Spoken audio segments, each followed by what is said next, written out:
Welcome to The Pick is In. I'm Dan. That's Bryce. This is our inaugural show. Welcome. If you haven't subscribed yet, please do hit that thumbs up button, share the channel. Most of you have probably joined us from our own podcasts. Mine, Seahawks Forever. It's Hawks Own Rundown for Bryce. And you may also be watching this stream actually on our individual channels as we try to get this one to grow.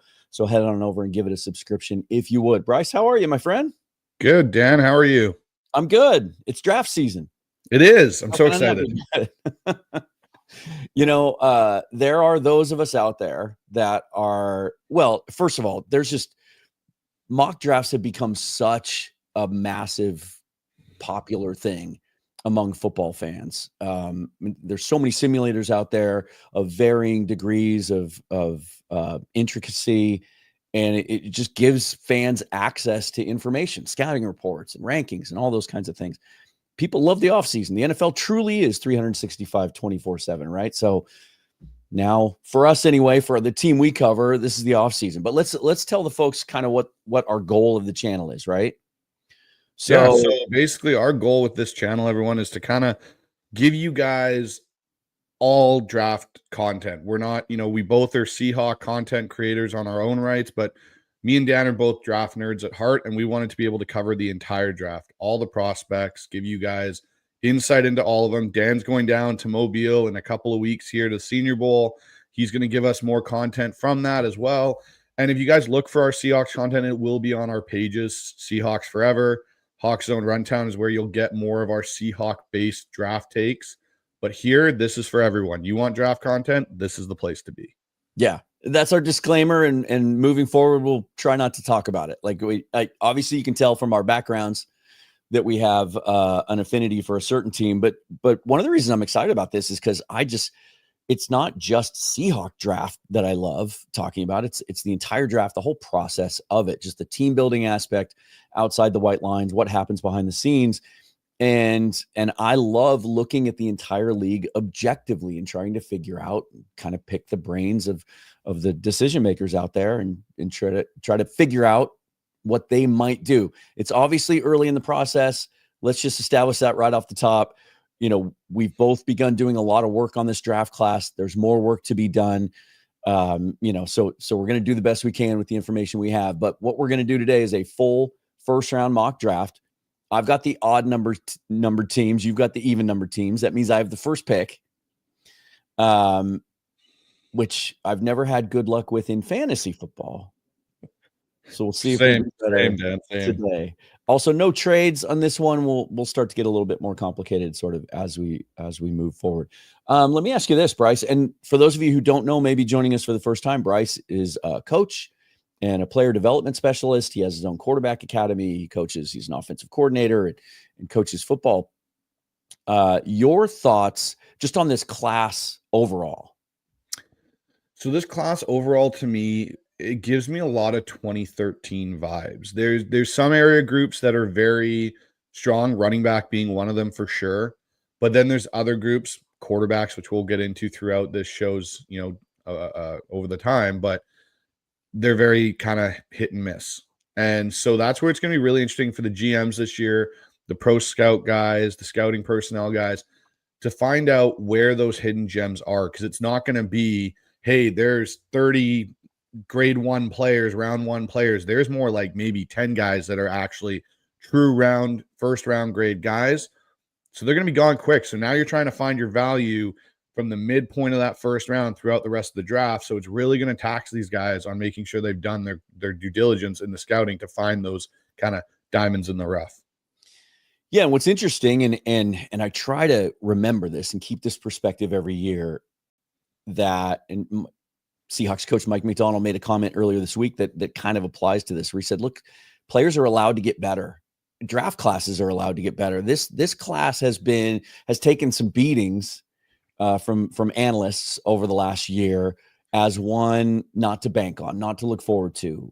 That there's some decent depth there, especially in some of the position groups, as you mentioned, but maybe not as many blue chip players at the top. And yet it seems like now that we're in draft season and teams have begun the process and college football season is almost over, only 2 teams remain, that it's coming up.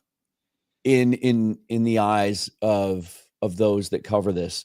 I saw a graphic yesterday about the Senior Bowl in particular, and it had all these tweets from big name NFL draft analysts and scouts about how this might be the best Senior Bowl roster ever assembled. Last year was the first year they could invite underclassmen.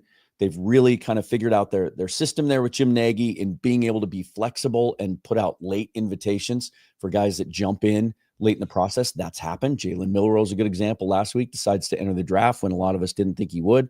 Boom, he's in the Senior Bowl. The in the trenches, there's just about every position group. There's a lot of excitement about all the players that are going to be there. So all of a sudden I'm thinking, well, maybe this class isn't as bad as we thought. One clue, though, just to let you know kind of how teams have maybe thought about this draft over the last 12 months or so.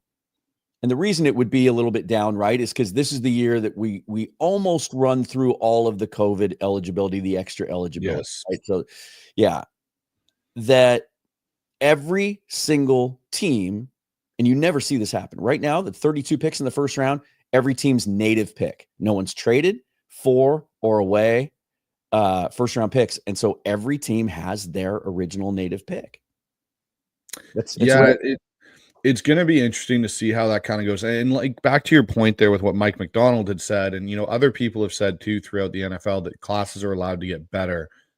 The big thing too that impacts these draft classes now, at least in the last couple of seasons, is college football and its NIL and guys choosing to go back and make the same money. Like, for example, Carson Beck, he declared, then rescinded it and said, I'm going to transfer, has now gone to Miami, where he's going to get $4 million.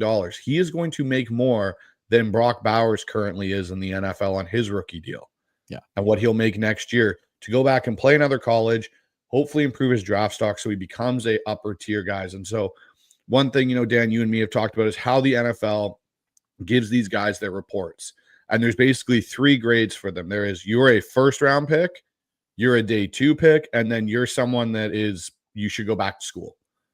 And so for a lot of these guys, they get these progress reports given to them when they do declare, saying, hey, this is where we see you, and guys make that decision. That's why I'm still surprised that Milroe has gone and declared and, is a part of this draft class, because I thought he'd be a guy that would be told, hey, you need another year, go back and make another run at it and see if you can improve some of your skill set to guarantee yourself being that day 1 or day 2 pick. Well, it gets so intricate even beyond that. Like you have to ask yourself, or at least I did when Milroe made that decision, did that mean that Alabama didn't want him back? Did that mean that there wasn't NIL money out there for him? And then the flip side of that is we heard all these reports over the last couple of weeks that Quinn Ewers had NIL offers upwards of $6 million. Yep. And so the assumption there was, well, maybe he transfers. He ends up declaring yesterday, or at least he hasn't come out and declared, but it's been reported that he is going to enter the draft.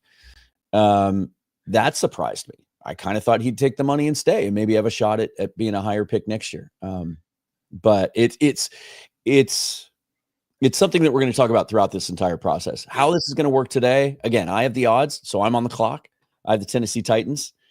First, we decided to use, there's a bunch of good simulators out there. We're going to use Pro Football Focuses. I think at this stage of the game, they've got more information for us to draw on. They've got, they're just a little bit more ahead of some of the other sims as far as height, weight specs, and even some capsules. And then they have their PFF grades, so we can kind of help determine, because again, we're not intimately familiar with each and every one of these prospects and their entire background yet. So just a little bit easier interface when looking for some of that kind of information. So you ready to get going? I'm ready to get going. So obviously the big question at 1 this year is which quarterback. Now there's some talk already, and this happens every year just because we kind of get paralysis by analysis and then we tend to overanalyze, right? We're so far out from the draft that the same old storylines kind of get tired. And so I'm already seeing talk of what if the Titans don't go quarterback? Right? And the name that's mentioned the most right now, most prominently, is Abdul Carter, the edge from Penn State, that maybe he's so dynamic and he's going to knock the draft process out of the park that the Titans should go best player available, try to figure out the quarterback thing. Well, they've done that. You look back at their last couple of drafts, they invested heavily in the offensive line the last 2 years. Their first-round picks the last 2 years, Peter Skoronski, J.C. Latham. They had an opportunity last year with the 7th pick. They could have jumped into that class. They could have had Bo Nix. They could have had Michael Penix. They chose not to because they wanted, in the first year Brian Callahan running the show there, they wanted to take a shot with Will Levis. Well, that didn't work. Or maybe it worked because now they have the first pick. I just think there's going to be talk about them considering every avenue. There's going to be talk about potentially trying to trade down. You have to think the New York Giants might be desperately seeking to move up with one of those two teams, knowing that there's really only 2 quarterbacks at the top. So the question for me then is which quarterback? It's been widely perceived that Shedeur Sanders wants to end up in New York. How's he going to get to the 3rd pick? That would be the troublesome part of that there. His father has come out and said on the record, this is going to be like an Eli thing. We are going to try to dictate the process and end up where we want to end up.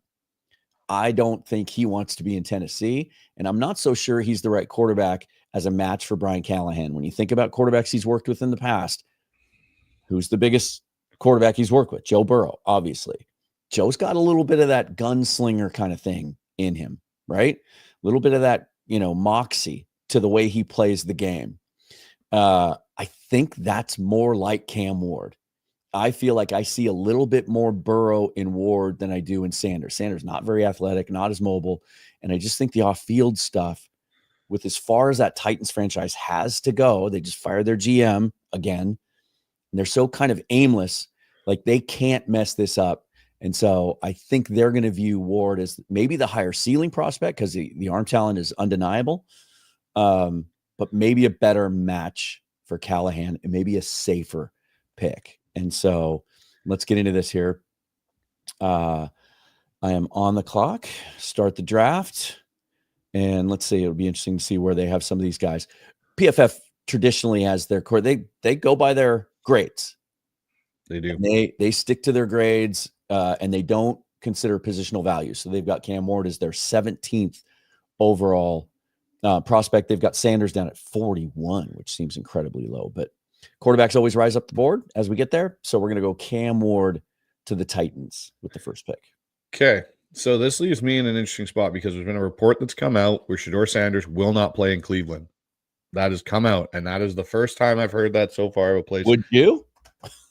Well, part of it to me, honestly, though, is I look at it and I go, Stefanski is a good coach. They've had success there with Stefanski. It's not, excuse me for 1 second. Oh, sorry about that.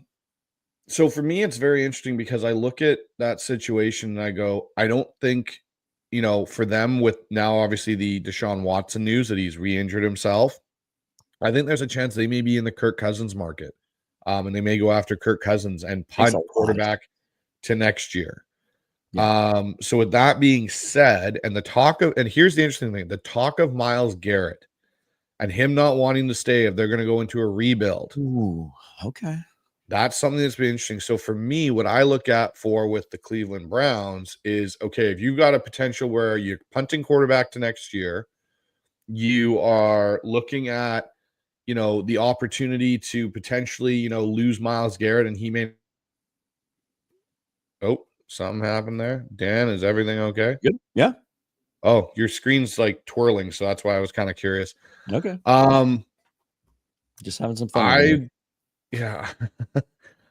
I got a feeling, part of my thing is I look at it and I go, if I'm Cleveland and there's a guy that can come in potentially, and if we have to move off Myles Garrett, because who is that? How does that look? I think they take Abdul Carter.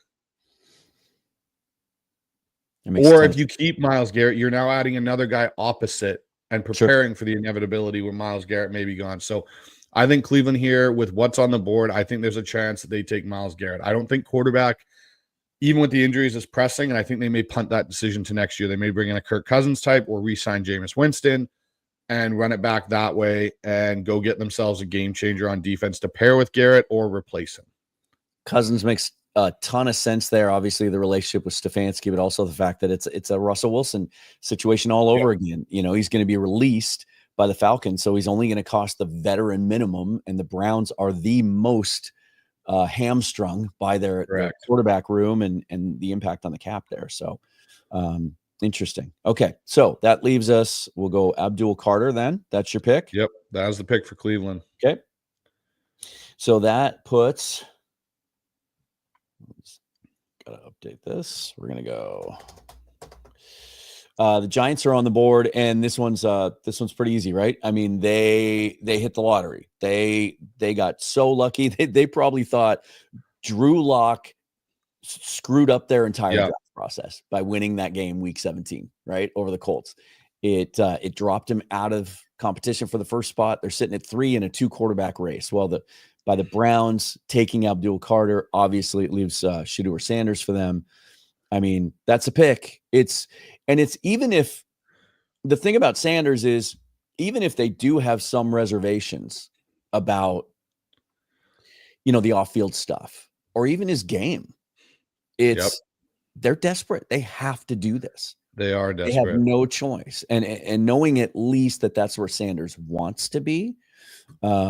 Here, let me change that so you guys can see. Sorry, I didn't have that up over on the left side of the board now.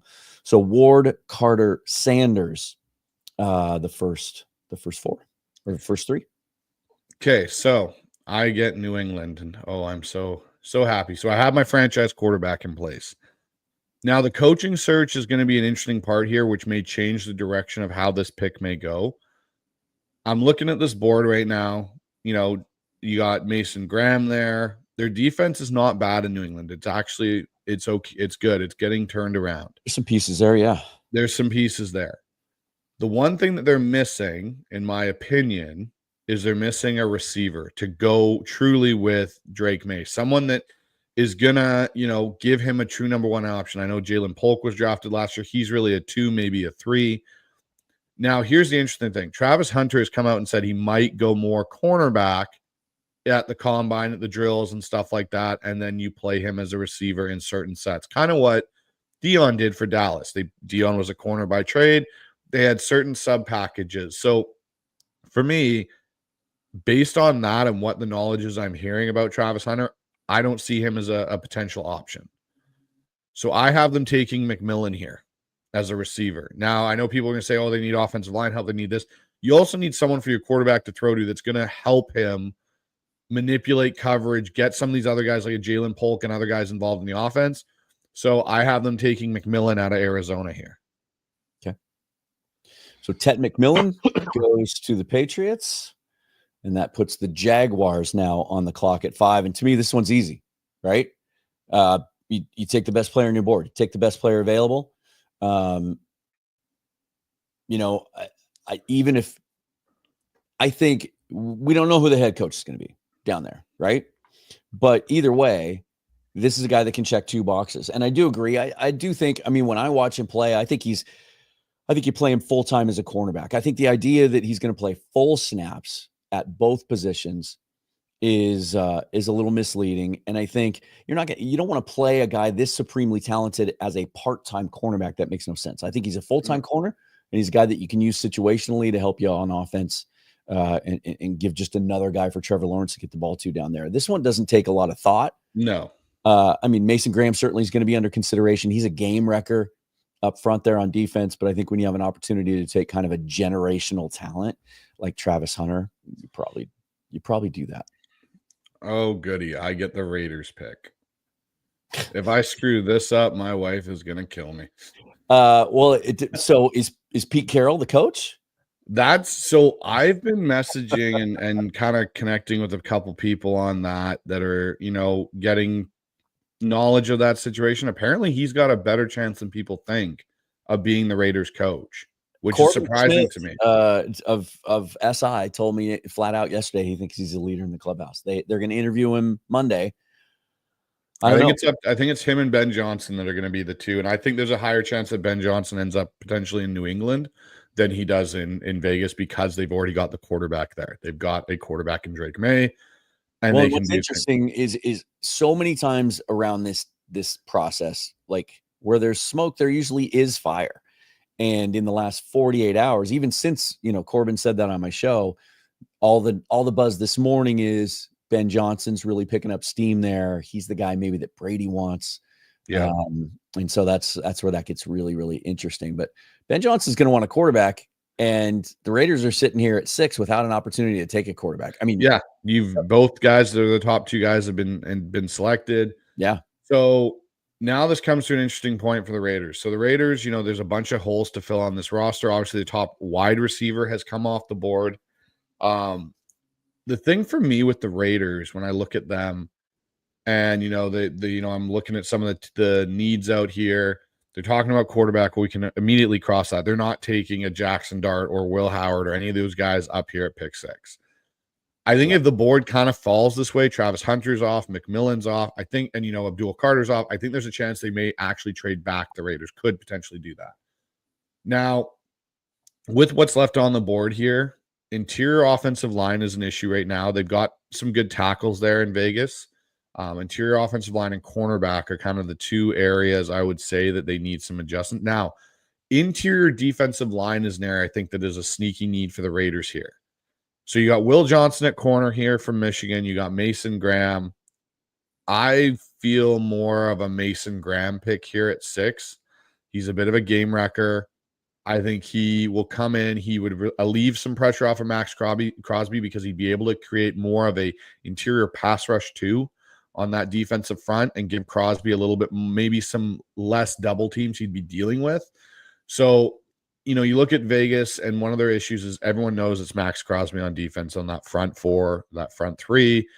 You bring Mason Graham in, now you've got someone else that teams are going to have to be prepared for. So the Vegas Raiders here take Mason Graham at pick 6. Okay. We need to have the ding music, Dan. We're missing the ding music. This right here. There we go. Hey, it's our first show. We'll get this stuff. We'll get it going. Hold on. Let me get this. So the Jets now are on the clock. I mean, we can assume they're going to move on from Aaron Rodgers. Quarterback's a need. You're not going to get one there at 7 without a major reach.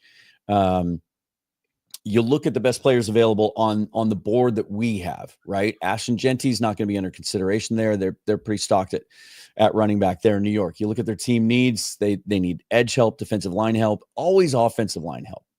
And they did some cool things last year to sort of upgrade that line. They've got a couple of young players. They went out in free agency, signed John Simpson, Joe Tittman, the draft pick out of Wisconsin a couple of years ago has worked out. He's holding down center. And then they go out to address the tackle position last year. They draft Fashanu, and then they sign the 2 kind of aging veterans in free agency. I'm looking at an offensive lineman here. I just think that whatever you do, on the off chance that they decide to run it back with Aaron Rodgers, you're obviously going to need to protect him. But you're probably going to go out and acquire a quarterback. You got to be able to function offensively. And even though LSU doesn't have him ranked this high, they've got Will Campbell as their eighth ranked prospect. You can see him there 4th on their board. Campbell's a dude that I love. Like, I love his demeanor. He had that great soundbite last week about as a defensive lineman, if I get a sack a game, I'm a top 5 pick. As an offensive lineman, if I give up 1 sack a game, I'm not drafted. He's got the Southern drawl. Like, he's everything, just screams football player. But there's major concerns about his length, and there's some that think he's gonna be much more suited to moving inside. And so I think just the question mark there, I'm looking for Kelvin Banks out of Texas, who they don't have him. They've got him as their 15th ranked prospect. I'm seeing him routinely going in the top 10. I think he's a guy that legitimately can play tackle, but can also play guard. And I think he's a guy that upgrades a position in need there in New York. So I'm going to go Kelvin Banks here at 7. All right. The Carolina Panthers. So Carolina Panthers are interesting to me because when I look at the Carolina Panthers, if we had done this mock draft week 5 of the season, quarterback top of their need potentially. Really, it would have been because everyone was so ready to write off Bryce Young. And I think Bryce Young has shown that he is capable of playing quarterback. So now this leads to, do you get him weapons? You know, they got Legelt last year, Xavier. Or do you go and look on the defensive side? Because I don't think they're going to go running back, even though Genty's there. They just signed Chuba Hubbard to that big contract extension. So I don't think they're going to be going running back potentially. So when I look at this, you got Nick Scourton down there from Texas A&M and Jalen Walker. If I'm Carolina, I'm leaning more Jalen Walker because of versatility. He can come off the edge. He's also shown the ability a bit to play off ball. So you can kind of move him around as a chess piece for your defensive coordinator, whoever that is, which I think they're bringing back their defensive coordinator. He's more of a weapon guy. You got Will Johnson there. You got Malachi Starks. I think Jalen Walker here is potentially a better fit in Carolina and gives them a potential bona fide game changer on defense. And he gives you someone that can, you know, wreak havoc at multiple spots, change how you align. Teams are going to have to figure out where Jalen Walker is. So I think Jalen Walker could be the pick here for the Panthers. Okay. Oh, wait.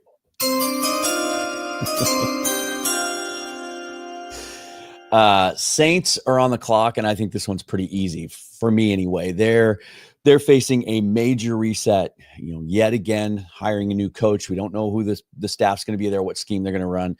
They're going to have needs all across the board because they have painted themselves in a corner financially with the salary cap. They've been doing it for years. They just continue to, you know, the old cliche that kicking the can down the road and just restructuring and restructuring and restructuring. And every year they go into the offseason way over the cap, and they have to pull a bunch of rabbits out of the hat just to try to keep that roster together. They did it with veterans. They did it with a veteran quarterback.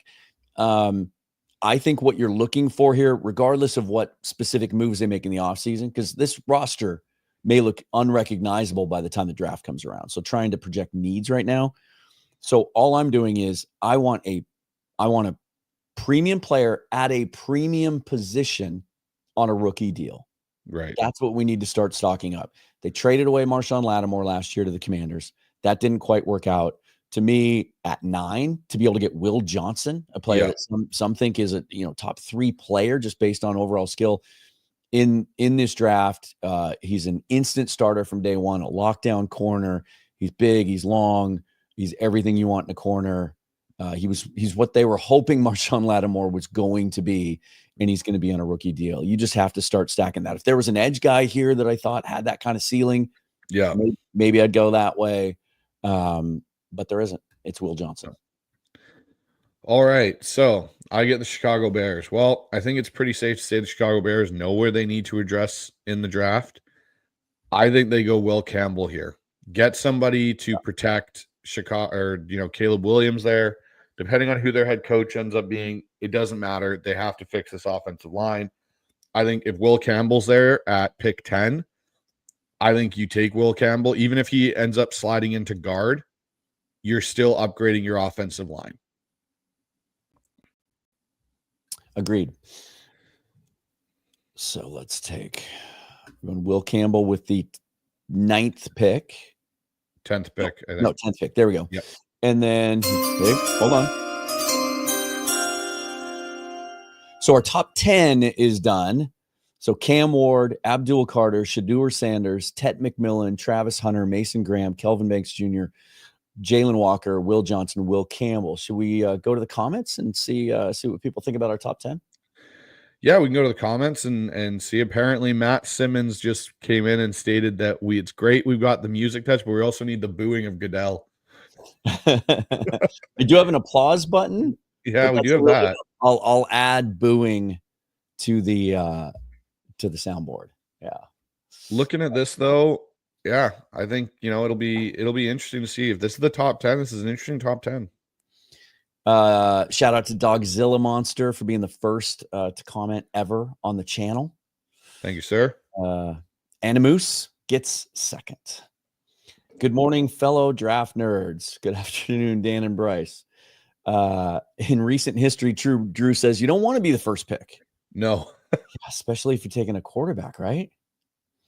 True. Let me see here. Brandon says, excited for your guys' analysis and in-depth look at prospects this year. Only downside with the deeper look is that there will be more guys that pique my interest. We can't get them all. Do you run into that this time of year, right? It's especially as you start doing these mocks for whichever team you prefer. It's like, I want the board to fall a certain way, and it never does because I want these dudes. And we're going to talk about our dudes. Yep. At the end of this, our 3 favorite prospects today, regardless of draft position in this draft. We're going to get to that in a little bit. Corey says Josh Connolly Jr. out of Oregon, who just declared a few days ago, is going to rise up draft boards. Not sure what kind of guard they want, but he could be a solid left guard. I think he's talking about the Seahawks here. Yeah, I think he is as well, yeah. And the interesting thing about Connolly is he's from Seattle, played at Rainier Beach. So we'll get to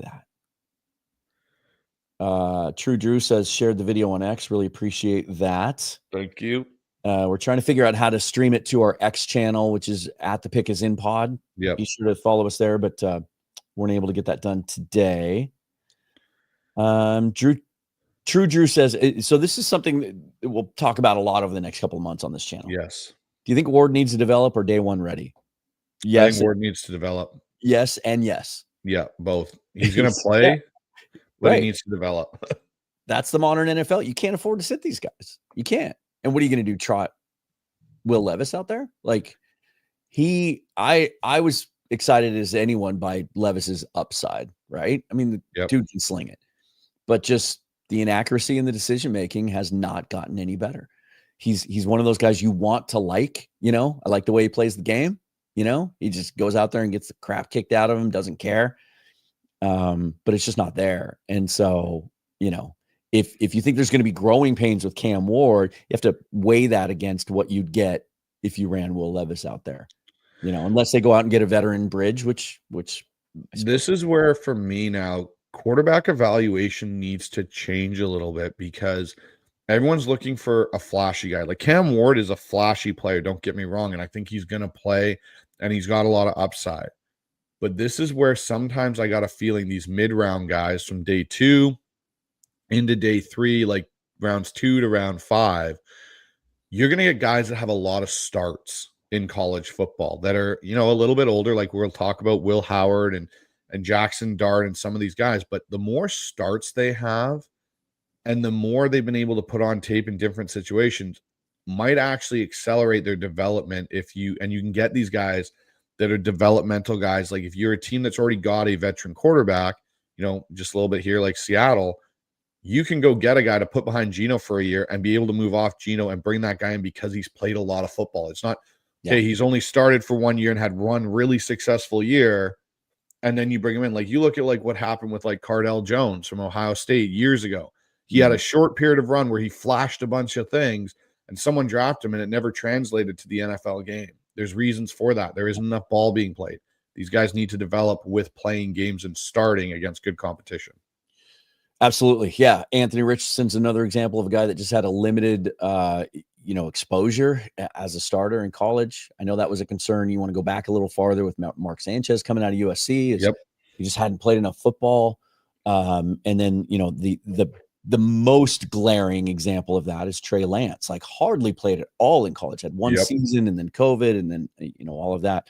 It's the Brock Purdy effect. It's what teams have learned about, why they missed out on Brock Purdy, because they were so focused on traits and not focused enough on experience. Purdy played a ton at Iowa State. I think he had like 50 starts, and there's a bunch of guys because of the extra years that some of these guys have been playing with.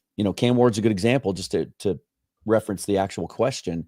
He played a lot of football, started for 2 years at Incarnate Word, went to WSU for 2 years, then went to Miami for a year. So like 5 years as a full-time starter. So what is that? 60 starts minimum. And at a progressively higher level of competition each time, stepping up to the Pac-12, it was at the time, and then stepping up to the ACC and just and getting better as he stepped up in competition. So I think he's ready for the challenge. There's going to be growing pains. But that's what you get. And he's probably still going to be better than Will Levis. Falcons GM has said they're fine with Kirk being their backup. I haven't seen that, but that would make sense because, look, if there's any chance, you can't do anything with him until March, really. If there's any chance that somebody might want to trade for Kirk Cousins, you're going to hold on to this idea and put this out publicly as long as you can, I think. Yeah. Misfit says, I'd trade the 4th pick for a future first and more picks in this draft. So before we move on here, let's talk about this concept, because again, even though those things I said about the Senior Bowl and how good that class looks, generally this draft is considered weaker, and it's expected that next year's will be stronger. Yes. GMs take that into account when they're thinking about making these kinds of deals. You're not going to trade first round picks from a weaker. Well, no. I'll take that back. If you can, you will. If you have an opportunity to trade back in this draft and pick up a first next year, it's probably a really smart move. You're just not going to find a trade partner. No, exactly. And that's the thing now. Yeah, this year being a weaker draft class by analysts, by GMs, it makes it more difficult to do trades for next year's class when they already are projecting out next year's class. Because the thing I think a lot of people have to understand is the work for this year's class has really already been done by a lot of these GMs and these scouts. A lot of them are starting to, yes, they're still working on this, but it's more of confirming what they've already looked at, where they have guys that are already looking at 2026 and what that class will look like. And so when they're talking in trade situations in the draft of moving picks, it's, yes, if we can get more stuff in 2026, great, but we're not really ideal about giving up a lot of stuff to move up this year if the class isn't as great from our 2026 class. Yeah, exactly.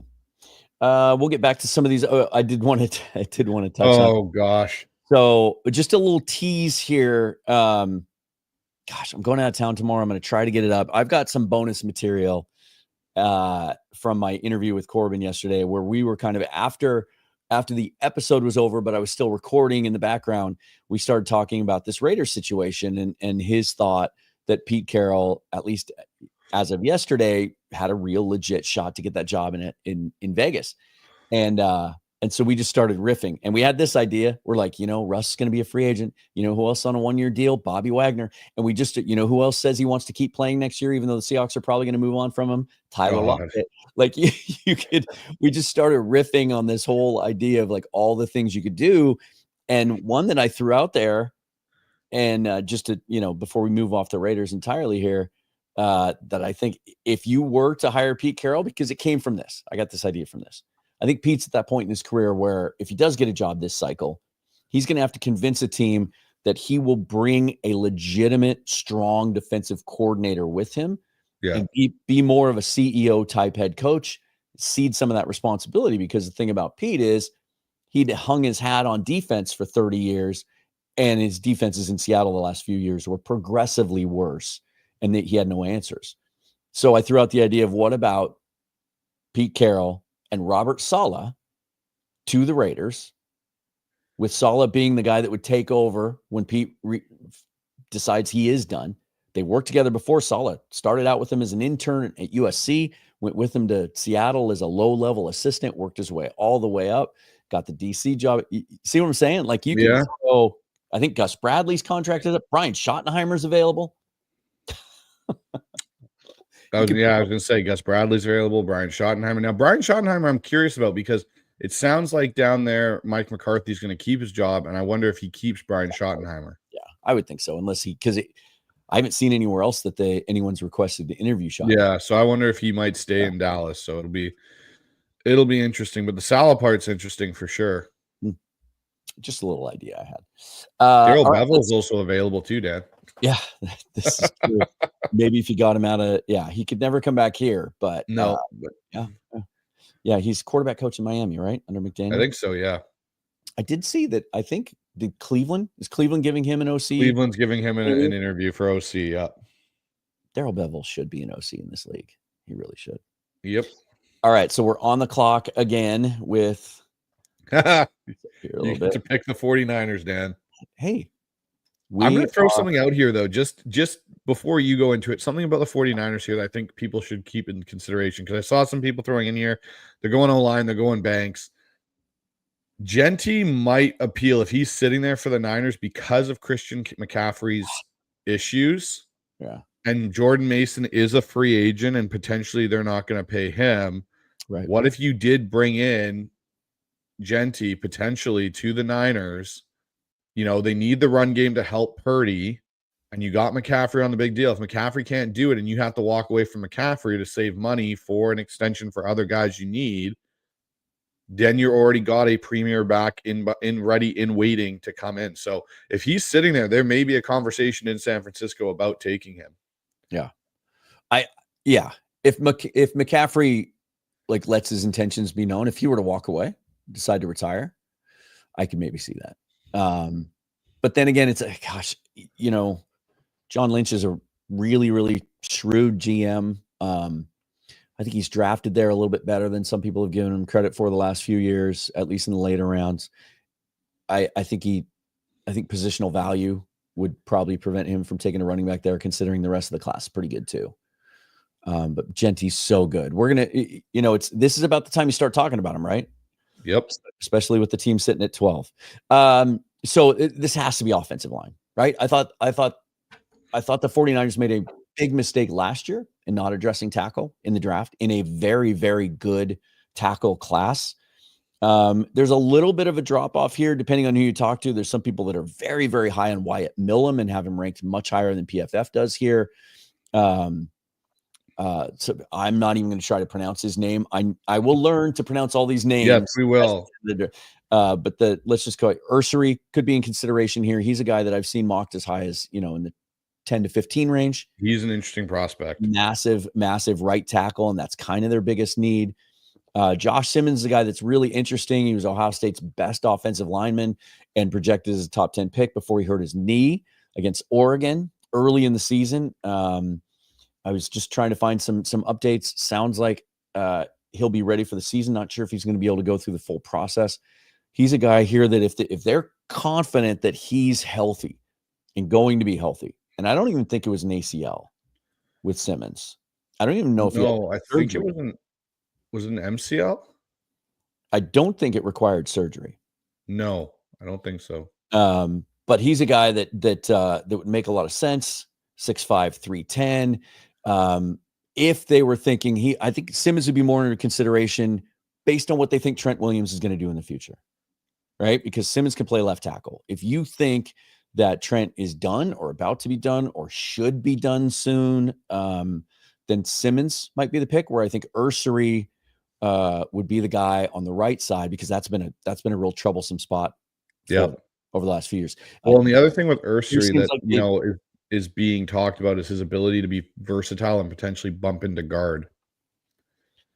I think they're okay. Well, at least on the but that's the one thing you're getting with him. You're getting a guy that you could eventually, if you needed to, like say next year another tackle becomes available, you could always bump him in if your guard play starts to struggle. And I think it's high for Ursary. I think it's high for just. I agree, it is high, but he's just someone that's an interesting prospect for sure. Yeah. I'm going to go Josh Simmons here. I think that would make a lot of sense because he could play. He can play tackle until Williams is done. You had to give me Dallas. I mean, I didn't have to. No, this is true. Okay, so Dallas has a few needs. I think Dallas needs a running back, though. And if Jerry Jones is that guy and Ashton Genty is still sitting there, they will take Ashton Genty, because he will look at him and he'll go, oh, I'm getting either DeMarco Murray or Emmitt Smith 2.0 potentially. We know Jerry makes decisions such as that, so give me Genty here for the Cowboys. It kind of feels like that's his floor. Yeah. That didn't take much analysis on that one. Right. Some of these don't. Dolphins are on the clock. Look, we don't know their situation. Things could really change when it comes to their needs if Tyreek Hill were to make good on his inference in the locker room after week 18, where he implied that he wants to leave. Since then, his agent, there's been talk that no, he's just blowing off steam. He's fine. If they move on from Tyreek Hill, Luther Burden could be in play here. It's Emeka Ibuka could be in play here. It's not a great receiver class, so if you really want one of the dynamic ones, you may want to grab one early. But they need a bunch of help in the trenches, on both lines, interior, defensive line, up front. But I just think safety's a need for them too. They really shored up their linebacker group this last year. Jordan Brooks, who we know well up here, was a revelation for them. I think it'd be really tough for them to pass on Malachi Starks here, a guy who's played at that level, as he is by hands down the best safety in the draft. Safety is a position that I think 13, I think most people would agree is a fair spot. I think, where did Brian Banks go? Did Banks fall all the way to the second round with the Lions? I believe so. Safeties tend to go later. I could see if one of these defensive linemen or edge players, let's kind of look at that.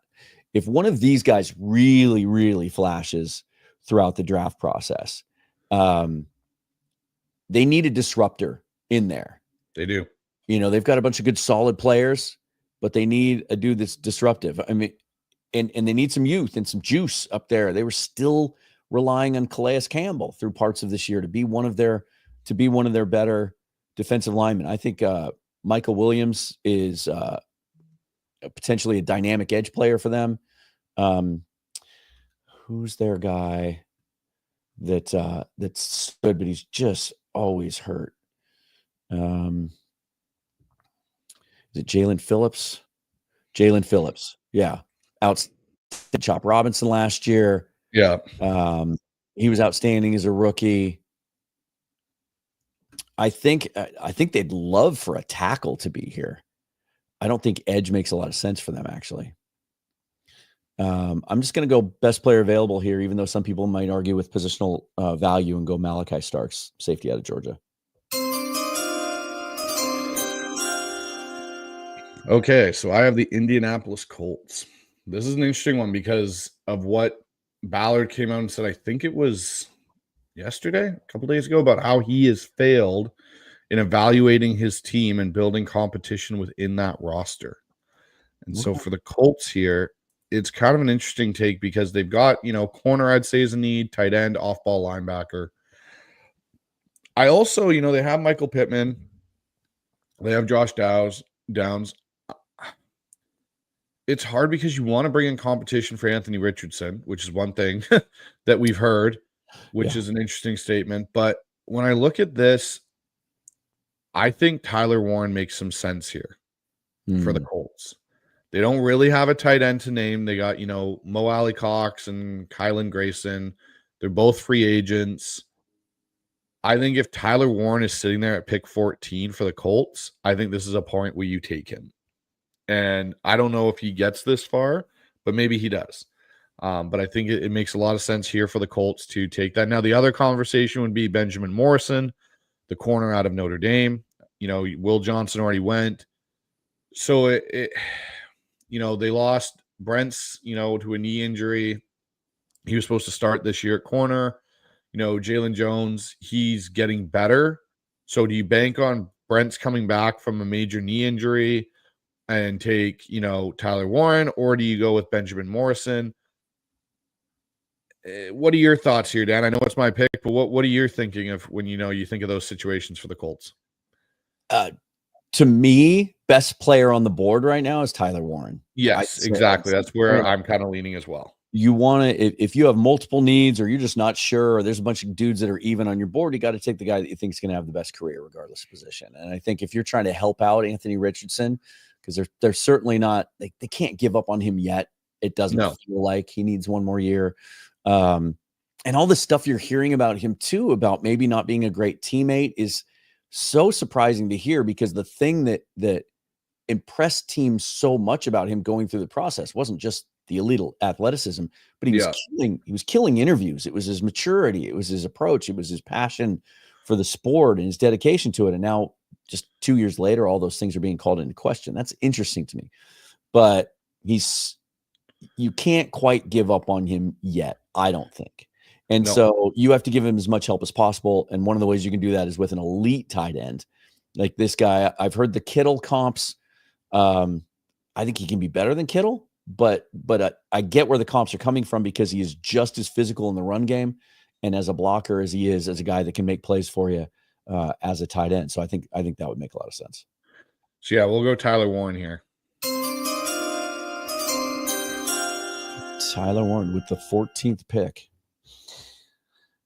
All right, so that has the Falcons on the board. So we know they are firmly entrenched now with Michael Penix. Just 1 year after that whole thing, that criticize them all you want. The bottom line is this is where they are now, and they have a young franchise quarterback they feel good about in hand, and that's an advantage. What they need to get is they need to get their defensive-minded head coach Raheem Morris some playmakers on defense. They need some guys that can wreak havoc. They don't just need good, solid players that can fill gaps. They don't need a guy like Kenneth Grant. They need a really dynamic player. And I know PFF has Nick Scorton rated a little higher on their board, but I'm going to go Michael Williams here out of Georgia. I just think he's a guy that can add some juice to that defensive front and to a team that really needs it. I mean, you got to give Morris, you got to give him some toys to play with. Yep. So we'll go Michael Williams then. All right. So I'm now who am I got? The Bengals? Yep. You got the Cardinals.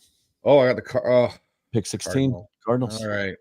The Cardinals are an interesting team because I think the Cardinals, as much as the Cardinals were still the Cardinals, you saw progress from the Cardinals to a point. Kyler Murray did a lot better this year than I expected him to, honestly. I think, Gannon down there is getting them bought into his system. They got Paris Johnson, who's manning one of the tackle spots. Calvin Beacham's the interesting one. Now, they also, the other was Jonah Williams, and they had Calvin Beacham come in at a point at 35. Their thing is, offensive tackle, I think, is still a need for the Cardinals, just because Jonah Williams is having these injury concerns. Interior defender, so D-line on the interior side, and off-ball linebacker, right? Xavier Collins now is a full-time edge player for them. So when I look at this draft board here, and for the Cardinals, I could see them taking Josh. It's kind of blurred. What is that? Connerly? Yeah. Yeah. I could see them taking Josh Connerly here and, truly not having to bank on Jonah Williams and his injury history. Now, can I see the interior D line there, Dan? Yep. Just see what's available. So, and then Kenneth Grant, he's another interesting prospect for them. At this point, there's still a lot of tackles I think that you could take where you would bring in competition for Jonah Williams, but at the same time, you're not losing as much, where a guy like Kenneth Grant, I think, brings them more on the interior defense and helps Gannon, who's a defensive-minded head coach. You give him another weapon to play with. They just signed Budda Baker. You got Xavier Collins on the outside edge. So I think they go Kenneth Grant here. I think that's who the Cardinals take.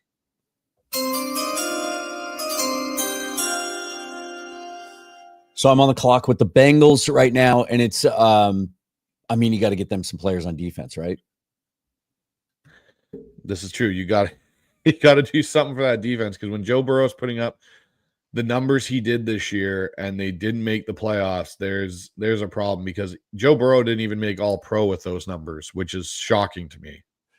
I mean, everything's going to be on the table. I think it's safe to assume T. Higgins moves on. I think they're probably really upset that Tyler Warren didn't get to them. That's a guy that I think I could see Zach Taylor just being in love with as a guy to give Burrow another weapon. And I could even see a scenario where they try to move up to 14.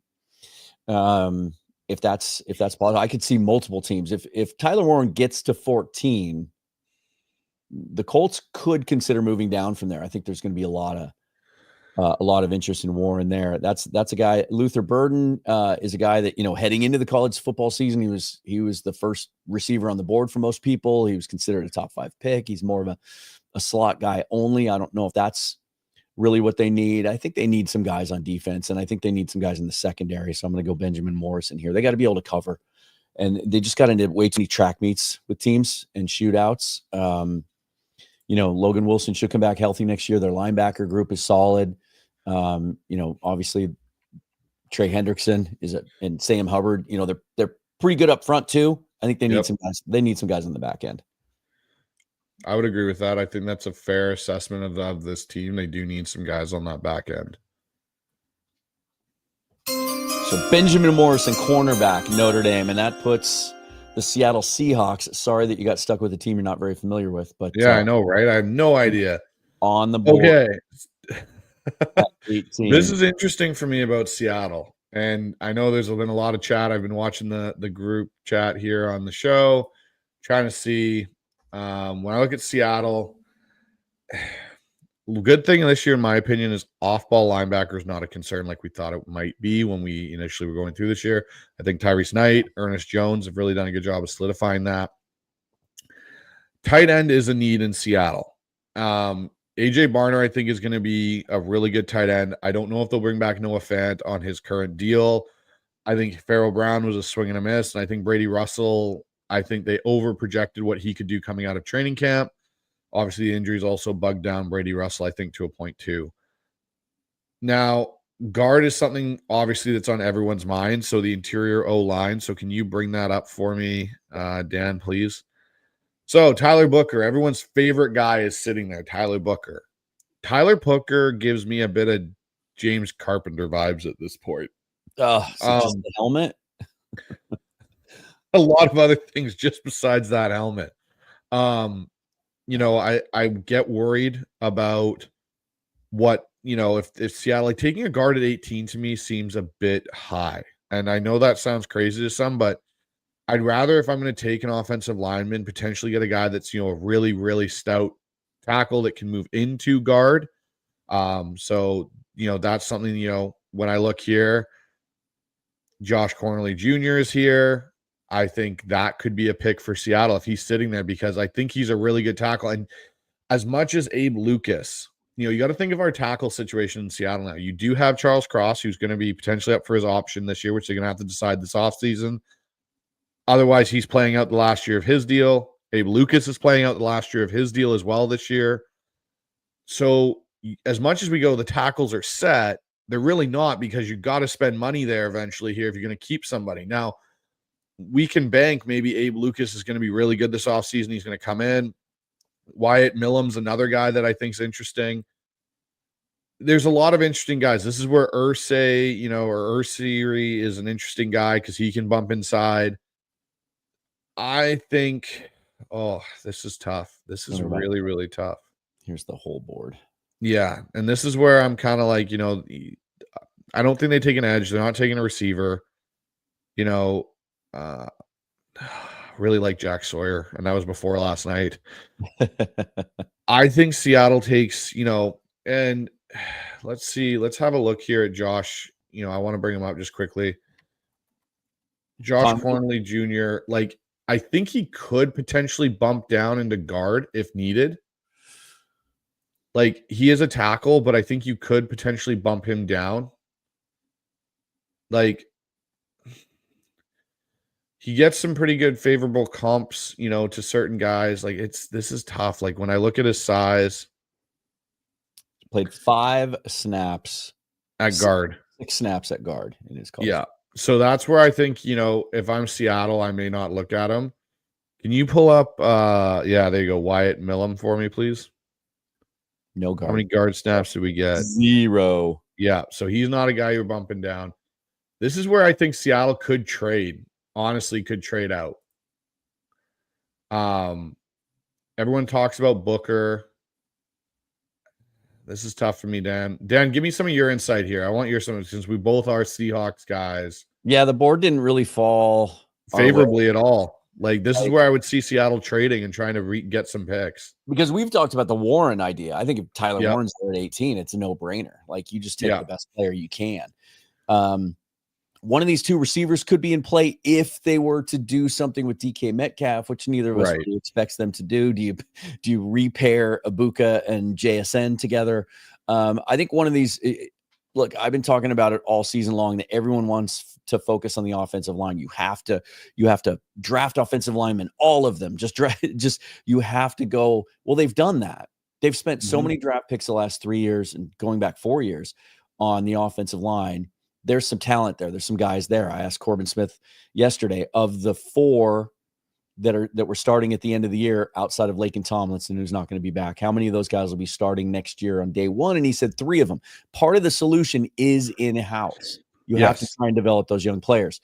I think they're going to address the offensive line in a significant way before the draft and set themselves up so that they can take best player available. And that's what I kind of assume too. I'm more of that mindset as well with Seattle, where they're gonna do more in free agency or trade to bring in talent and do stuff. So, and I think defensive line is a need. Is a huge need, always is. Yeah. But to add another, like, there's a bunch of nice players on that line. Obviously, Leonard Williams is a stud, and Byron Murphy was the first round pick last year. But the edge players, we talk about this all the time. A lot of nice players there, but nobody that's a game changer or a game wrecker. And so I wonder about one of these Texas A&M edge guys. I just don't really know which one I prefer at this point. So for me, yeah, both of those guys have some twitch. But here's the thing I'm thinking about with McDonald's defense, and one guy I don't know if they will have back, which is Draymond Jones, who is kind of the bigger edge, right? We think there's a potential he's a cap cut. Oh, I think I know what you're going to do. You think you know what I'm going at here, Dan? I think I know what you're going to do. I think there's a particular player that PFF has shot way up their rankings in the last week. Yes. And I've gone back and I've watched a bunch of his tape throughout the whole year. And the one thing I think, another thing that really sticks in my brain about Mike McDonald and his end of the season press conference, when they asked him about what kind of guys you're looking for, I want guys that love football, that breathe football. Right. And out of this list that's sitting there really for me at this point for Seattle, because we're not trading, Jack Sawyer lives and breathes football. Yeah. And he gives you versatility, right? He's 6'5". Yeah. I think he's a little heavier than what they've got him at here. Yeah. He can play the run. He can play, the pass. And you look, his sack numbers have gone up. His hurries have gone up every year. I mean, he was in the discussion as a potential first-round pick last year. A bunch of these guys, they all decided to go back and chase a national title, and now they're one game away from that. He makes the deciding play last night. He's a guy that I've just fallen more and more in love with. I thought last year, I just thought he lacked that kind of dynamic quality. Just isn't a twitchy player, and I thought, okay, he looked like a second-rounder to me last year. And that's about where PFF had him rated for the last few months. I've been able to get Jack Sawyer in the second round a lot. This is the thing that we've been talking about too, right? Is that this draft doesn't have a full first round gradable, like 20 players that are first round grades. You kind of get to about 10, and that's kind of about it. Yeah. And then you're drafting basically from that point down guys that would be, as you said, second round picks. I think he fits what McDonald wants to do, because you bring him in and now you have someone that can play and set the edge as a run defender. It may free up the ability for Derek Hall and Boy Mafe not to have to take on that role as much. And this dude's going to come in and he is going to be like, go 100 miles an hour. I love football. I breathe football. I'm coming to bring my lunch pail to work, and that's the thing. Before with Pete Carroll, we saw the twitchy athletic, like we went for those kind of projections. But when you hear Mike McDonald say, I want guys that love football, that's a Jim Harbaugh mentality. That's a John Harbaugh mentality. They want those guys. The other thing for Jack Sawyer, to me, who he reminds me of that kind of they had in Baltimore near the end of his career, though, is a Kyle Van Noy type that can apply the pressure, can play the run, can do those things. I'm not allowed to trade out. I'm looking at the guys that are there. I'm assuming, and at this point, we're taking it as Seattle has addressed the O-line, particularly in free agency, and there's some in-house solutions. Jack Sawyer, Seattle Seahawk at number 18.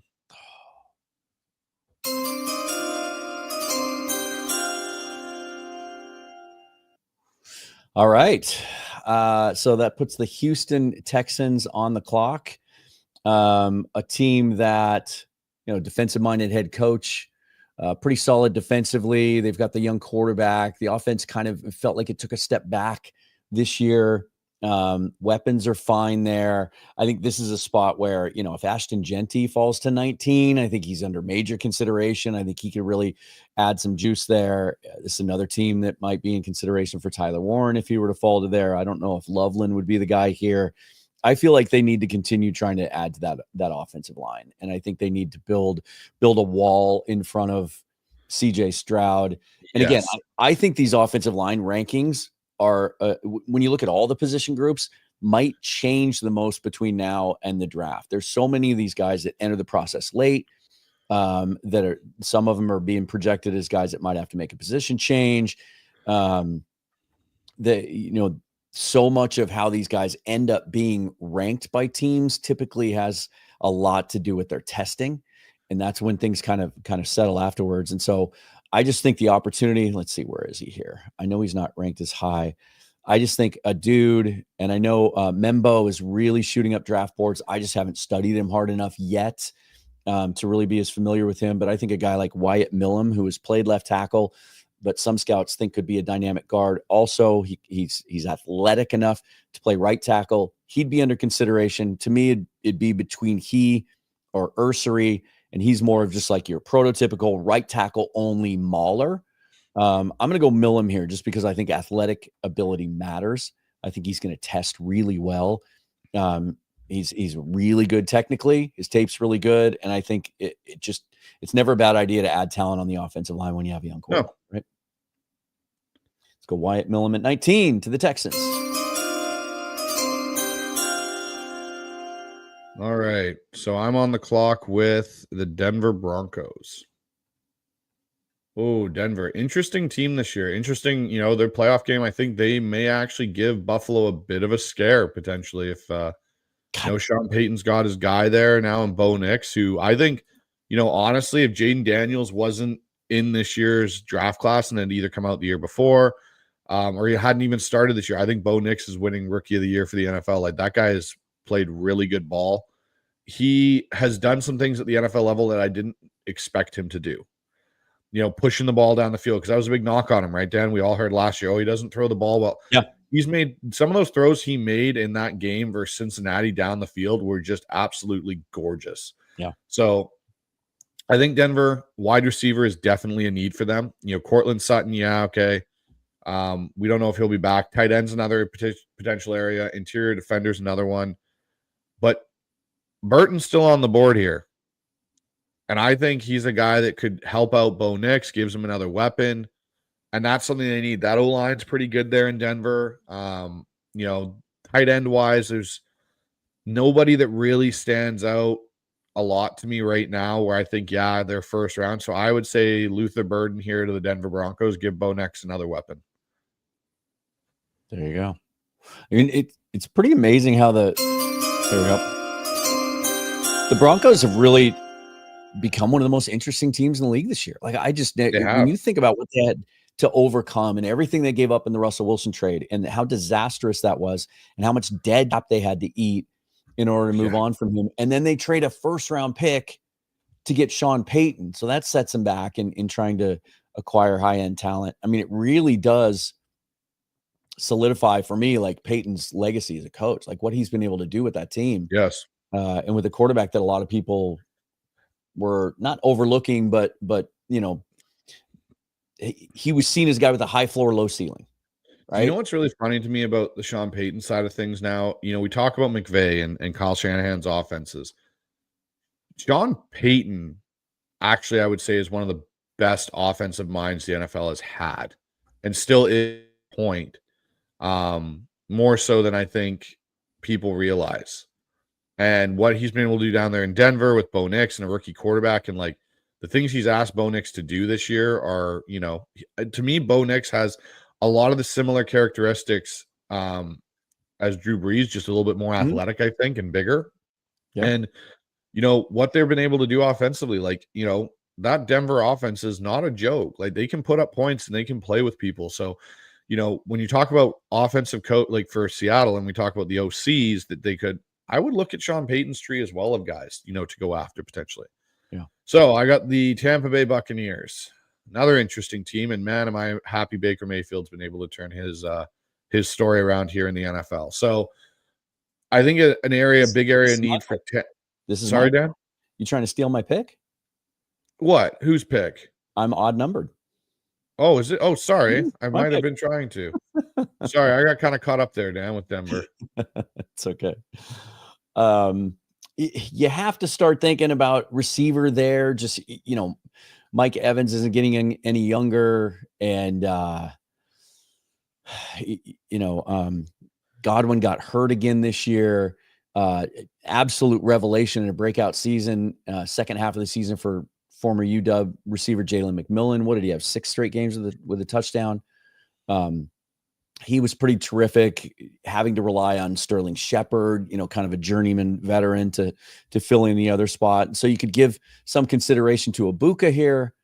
Their defense is really solid. It's built around Vita Vea in the middle, but they're playing, Kalijah Cansey's a nice young player, playing edge in that system, but he's undersized. So the two guys from Texas A&M would make a lot of sense. And one guy that I'm looking at here is James Pierce. They've got him ranked 29th, but this is a guy that in preseason mock drafts was a top 5 pick. Yep. That I see routinely mocked in the top 10 to top 15. I'm not sure why they have him as low as they do. His grades across the board are outstanding. 8 sacks this year, 13 a year ago, 71 hurries over the last 2 seasons. It's got all the twitch and bend that you'd want. In fact, at times I thought I was watching Darrell Taylor when I was watching James Pierce. So I feel like kind of a twitched up, explosive edge player to complement Vita Vea and what they have up front there might be the way to go. Or would you think, I know you're a quarterback guy, would you think getting Baker, another young piece of that puzzle as a weapon, they have an emerging running back in Bucky Irving.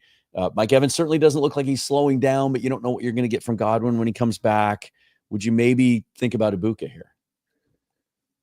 Ibuka's a possibility, but the thing for that team right now, and you got 2 running backs in White and Bucky Irving. They're going to run the ball. They got some good tight ends there. You've got Mike Evans. You've got McMillan now as a receiver that's showing up. The one thing I've noticed a lot with the NFL this year is the teams that have had the most successful offenses have some 3 receiver sets, but a lot of them are playing more with the 2 tight. You look at Detroit, Minnesota, even the Rams, teams like that have had success and a lot of success this year on offense are using tight ends more. And so I look at that and I go, okay, if you're going to go to that route, I'd go edge rusher here for Tampa. They need to get someone there that can actually really affect the pocket and, push people around. I think there's a good chance that they go edge. You could go receiver, but I think there's a chance Tampa goes with an edge player here if any of these guys are still on the board potentially. Yeah, I'm just not so sure that, they play a 3-4. Is Pierce undersized? Is he maybe not a fit? These 2 dudes out of Texas A&M, Scorton and Stewart, are both, what are they, 6'6"? He's Scorton 6'4", 285. I think Stewart 6'6", 290. He is, exactly. Stewart's a little more raw than Scorton, but I feel like a guy that can kind of be a big edge for them and also be able to affect the passer might be a really good move. I mean, they've got Scorton rated 10th overall on their board. Here we sit at 21. I think that's great value. I think that would make a lot of sense. I'm going to go Nick Scorton. Okay. Steelers. This is an interesting one for me with the Steelers because you've got obviously the quarterback situation with Russ. I think there's a chance, depending on how the playoff game goes, that they bring back Russ, and I think they potentially, maybe even Fields, they may bring them both back. Who knows? Now, they took Troy Fautanu last year. He only played 55 snaps this year. Yeah. Right? Dislocated kneecap. We heard there were concerns about him injury-wise coming out. That's why the reason Seattle didn't really look at him, even though they looked to be excited at him. Wasn't on their board, yeah. Broderick Jones struggled on the right side. He really did. So, and Dan Moore Jr. is also a free agent. So I think the offensive line actually, as much as it's had moments of playing well this year for the Steelers, has also been a area of concern here. But with that being said, I think wide receiver is a bigger need right now because I think there's going to be, maybe Fautanu comes back. He's able to solidify and be, an above average starter. Broderick Jones, I think, might be able to get himself again, young guy, potentially gets himself set right. I think receivers where they go here for the Steelers. And I think they go just up the road a bit to Ohio and bring in Mbuka because I think there's a chance George Pickens might not be on this roster next year. Yeah. Because of his antics, doesn't fit. We know what Mike Tomlin's done with previous receivers. Clay, you can go through the list. Brown, Juju, Claypool, any of these guys that have issues. And the thing with Pinkins is more than anything is his have been more about himself and everything in that regard, more close to the Antonio Brown than the TikTok videos and all that stuff that you had with Claypool and Juju. I think they go get a top-fledged receiver here and Mbuka, and they bring him in. What do you think, Dan? No, I think that makes a lot of sense. They've been trying for so long there to find dynamic playmakers on the outside, and they just don't work out. And it kind of looks like maybe Pickens is in that same boat again, that maybe he's just a little bit more trouble than he's worth. But despite the fact that they play, we think about the Pittsburgh Steelers, we think about, physical running game, controlling the clock, playing defense, but they've always tried to get some weapons in there and some playmakers. I think Ibuka would fit really well there. I think Russ would like to have him. Here we go. Okay, so I'm on the clock with the Rams, and this might be our first curveball. So let's go. Let's check out over in the comments. Thanks to everyone who's watching. Appreciate it. Let's see what we got here. True Drew gave a fairly solid ranking to our top 10. Kevin Dilly says, I hope the Seahawks draft Jackson Dart. Are you talking about at 18? There is some buzz he could move up into the first round. I've seen some buzz that some scouts have him ranked as QB1 in this draft right now. Yeah, I saw another one. They figure he could take a Jaden Daniels type jump in this draft class with this quarterback. I've seen that too. I've seen another report that one scout said, he's my quarterback 2. Didn't say which one it was over. DK's a Wookiee says Raiders will trade down with the Seahawks for Geno if Pete is head coach. Oh gosh. Like I said, get the band back together, right? Do you guys predict any teams trading out of the top 10? I think there will be a few potentially. I think they'll try. I just don't know how aggressive a team's going to want to be. And I don't know if you're going to get the value moving down because I don't think teams are going to be willing to give up a 2026 one to get up into this first round. But you never know. I mean, desperation is a powerful motivator. And there's always a couple of teams that surprise us every year, right?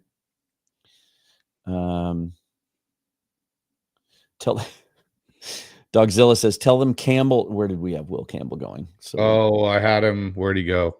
10 to the Bears. Yeah. Tell him Campbell sucks and they should let him slide to us. Us being the Seahawks again. Here, let's get down to some of the more recent stuff here. Dogzilla says, notice how Dan and Bryce are all about drafting for need. The Hawks have the biggest need of all those teams. Again, well, first of all, that's really all we can do. Yeah. Because we're not privy to like a team's own board and they all grade differently. And so, we're on the outside looking in here, trying to be objective. Of course, we're going to look at biggest needs. And again, don't twist what John Schneider has said in the past, sticking to their board, going best player available. I feel like the part of some of his comments in that regard that have gotten misconstrued or just ignored is they figure need into their draft grade. And so if a certain player plays a certain position that they feel like is a glaring need on draft day that they haven't addressed adequately enough in free agency, he's going to be higher on the board than another position that they feel like isn't a need. So it is. I also think this comment goes back to when I took Jack Sawyer for Seattle up at 18 there. But part of that with that situation, as me and Dan alluded to, was Seattle had addressed their offensive line in free agency. Right. And taking a guard at 18, if it's just as a guard, and I've listened to a lot of NFL analysts talk, it's a hard thing to do. Like if you want someone more there that has the versatility than just going either to tackle or, Booker. Like everyone's fallen in love with Booker, and I get it. Booker looks like a good prospect, but it's one of those things where if Seattle's addressed it in the offseason and free agency, then maybe they do look at going somewhere else. And I think edge is a need for them in Mike McDonald's defense because everyone's banking Nwosu coming back. Nwosu hasn't been healthy for the since he signed his new deal, and I think Nwosu could be a restructure candidate potentially. Yeah. All right, so Rams. Okay. I'm considering a curveball here because I think Sean McVay is desperate hungry to get a quarterback he can develop. So when Matthew Stafford's done, or they determine he's done, that they have someone to hand it off to. And I don't know that, oh my goodness, I'm blanking on his name now. The kid out of Georgia. Or Stetson Bennett? Yeah, Stetson Bennett. I don't know that he's the guy. He had a disastrous rookie year. By all accounts, it sounds like last year, was better for him. He kept his nose clean. He did the things the coach asked him to do. It's just so hard to know anymore how backup quarterbacks are developing because they just don't get reps. True. And so I think Jackson Dart is a guy that feels like a McVay guy. I think he kind of physically looks like the types of quarterbacks that he likes. He's a guy that can move around and be creative. He's played a ton of football. He's played for a guy who has a lot of NFL experience in Lane Kiffin. I could see that being the pick here. It wouldn't shock me. And I was really tempted to do it here. But I also think he'd really like to get a playmaker at tight end. And I bet you the Rams are going to try to trade up for Tyler Warren unless he goes like ridiculously high.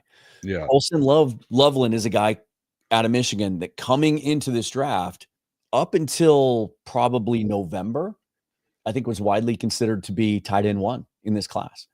A guy that's just a real natural pass catcher, really, really smooth, is an adequate enough blocker, even though he's, only 245 pounds. But if you look at, where is he here? The run block grade isn't outstanding here, but not really what you get him for. No. But right now they have, in LA they've got they've got Colby Parkinson, and then the always injured Tyler Higbee, who always also has had some off-field stuff. Do you agree with me? Do you think McVay would think about quarterback here? Potentially.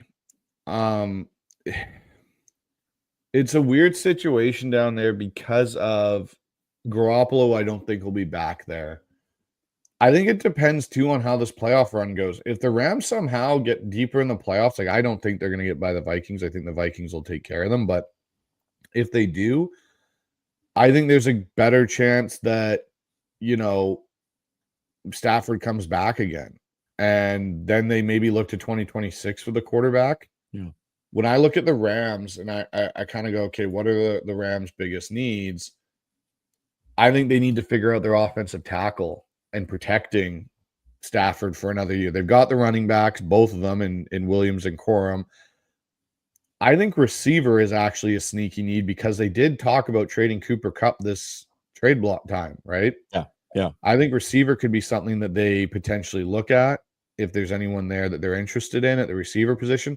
But I think offensive tackle is a big need for them. They have not filled, their tackle spots really well. Like, what is it, Rob? Oh, what's his last name? Starts with an 8. Havenstein, Allard Jackson, Joe Noteboom. They've got bodies there. It's just those guys they get so banged up. Yes, and that's why I think there's a potential. And the other position is corner. Yeah. That's, you look at that defense, such a good young defense. Just got better and better as the season went along. Really started getting after passers. There are some issues there on the back end. I think the kid from the kid that got hurt, Siobhan Revelle out of East Carolina, who blew his ACL preseason. He may be in consideration here if he checks out medically. We saw Jahdae Barron making plays all over the field last night for Texas. He might be a guy under consideration. I just think this. I don't think Matt Stafford's going anywhere anytime soon. I do think they take a quarterback at some point in this draft. I think Colston Loveland is the pick here. I just think he's a guy that McVay would be in love with. A major weapon that could essentially, if you do move on from Cooper Kupp, you could use Colston in that, because they used Kupp a lot in that like big slot role, especially in those bunch sets. I think you could slide Loveland into that role. I think they were kind of hoping to get more production out of Colby Parkinson, a guy who's long and athletic and has great hands. That just didn't work out the way that they were hoping. I think Loveland's a guy at this spot too, that if you miss out on Tyler Warren and you want a playmaking tight end, I think Loveland's a guy that McVay would fall in love And with. here's another thing, Dan, just to advocate more to that pick that you're making there with Loveland is, remember Gerald Everett, who he took in his first draft? Yeah. Was that stretch the field tight end in their offense? That's something I think they do definitely need. All right, so you are on the clock with the Green Bay Packers at 24. This is interesting, Green Bay. Green Bay was one of the teams I was kind of like, this draft for them in some ways does line up, I think, with some of their needs that they have, being potentially offensive tackle, interior defender, cornerback. They don't need receivers, as we've seen. Their running game, Josh Jacobs and A.J. Dillon when he comes back. Now, their offensive tackle is definitely an area of concern.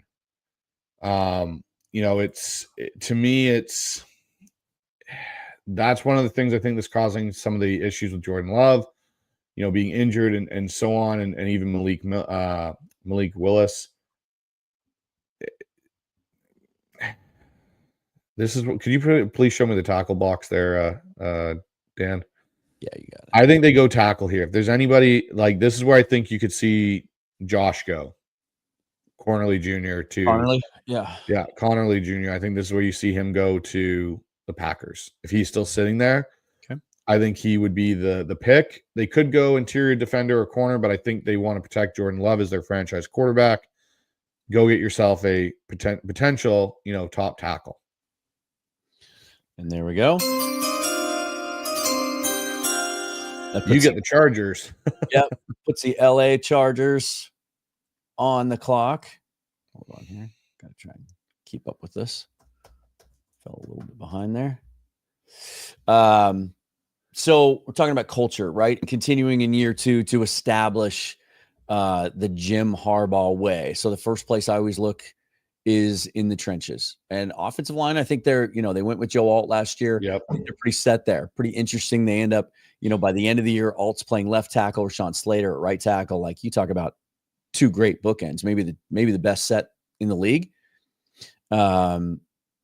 Interior, I think they're fine there. They were really able to operate that offense with the philosophy that Jim Harbaugh wants to establish. I think on defense, there's some needs there, really all over the board.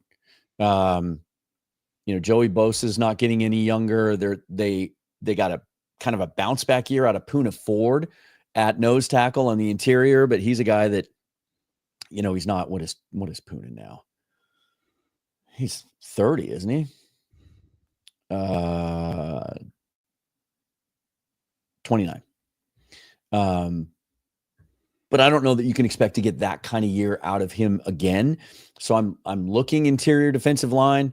We got Tyleik Williams here out of Ohio State. He's one of those other guys in that group that could have come out last year. Just a high motor, hair on fire, really physical player. You look at his production there. Not a ton of sack production from the inside, just 7 sacks over the last 3 seasons, but a bunch of hurries. And you look at his run defense grade at 90.3 there on PFF, known, more of a run stuffer on the interior than a guy that's going to get after the passer for you, but there's some upside there. And then James Pierce is another one. He's still there. I can't believe he's still there at 25. Do you think Harbaugh would be more likely to go with the interior guy or a guy like Pierce that's got that explosive quality on the edge? We saw Bosa and Khalil Mack there. So you still have some good edge talent. And I know they're falling down. I get that. Though. Yeah. And so I could see them potentially moving off one of those two, keeping one still and going with an interior player instead to push the pocket up the middle. Because you got to look at the teams you're playing with in your division. That's one of these things that as we go through these picks and we get into more mock drafts, a lot of these teams base a lot of what they're doing too on who they're going to be playing the majority of the year, which is in their own division and what their division requires. You now have, in my opinion, 3 very good quarterbacks that are all outside of Mahomes who can make some plays, but he's getting older a little bit and making plays outside the pocket. You got 3 really pocket passers. You need to be able to affect the interior of that pocket with Herbert, Bo Nix, Patrick Mahomes. So I could see them pushing that with an interior player. Yeah, me too. I think Tyleik Williams makes a lot of sense. And PFF agrees. He's their 25th ranked overall player, and he's going to go 25 to the Chargers. Okay. So I have the Washington Commanders, I believe. Mm-hmm. Correct? You do? All right. Well, we know quarterback is totally a need there in Washington this year. They don't have an answer. We got to go look at it. And just so everyone knows, I am joking here. I think for them, one of their biggest needs is actually edge defender. They traded away Chase Young. They traded away Montez Sweat over the last couple of seasons.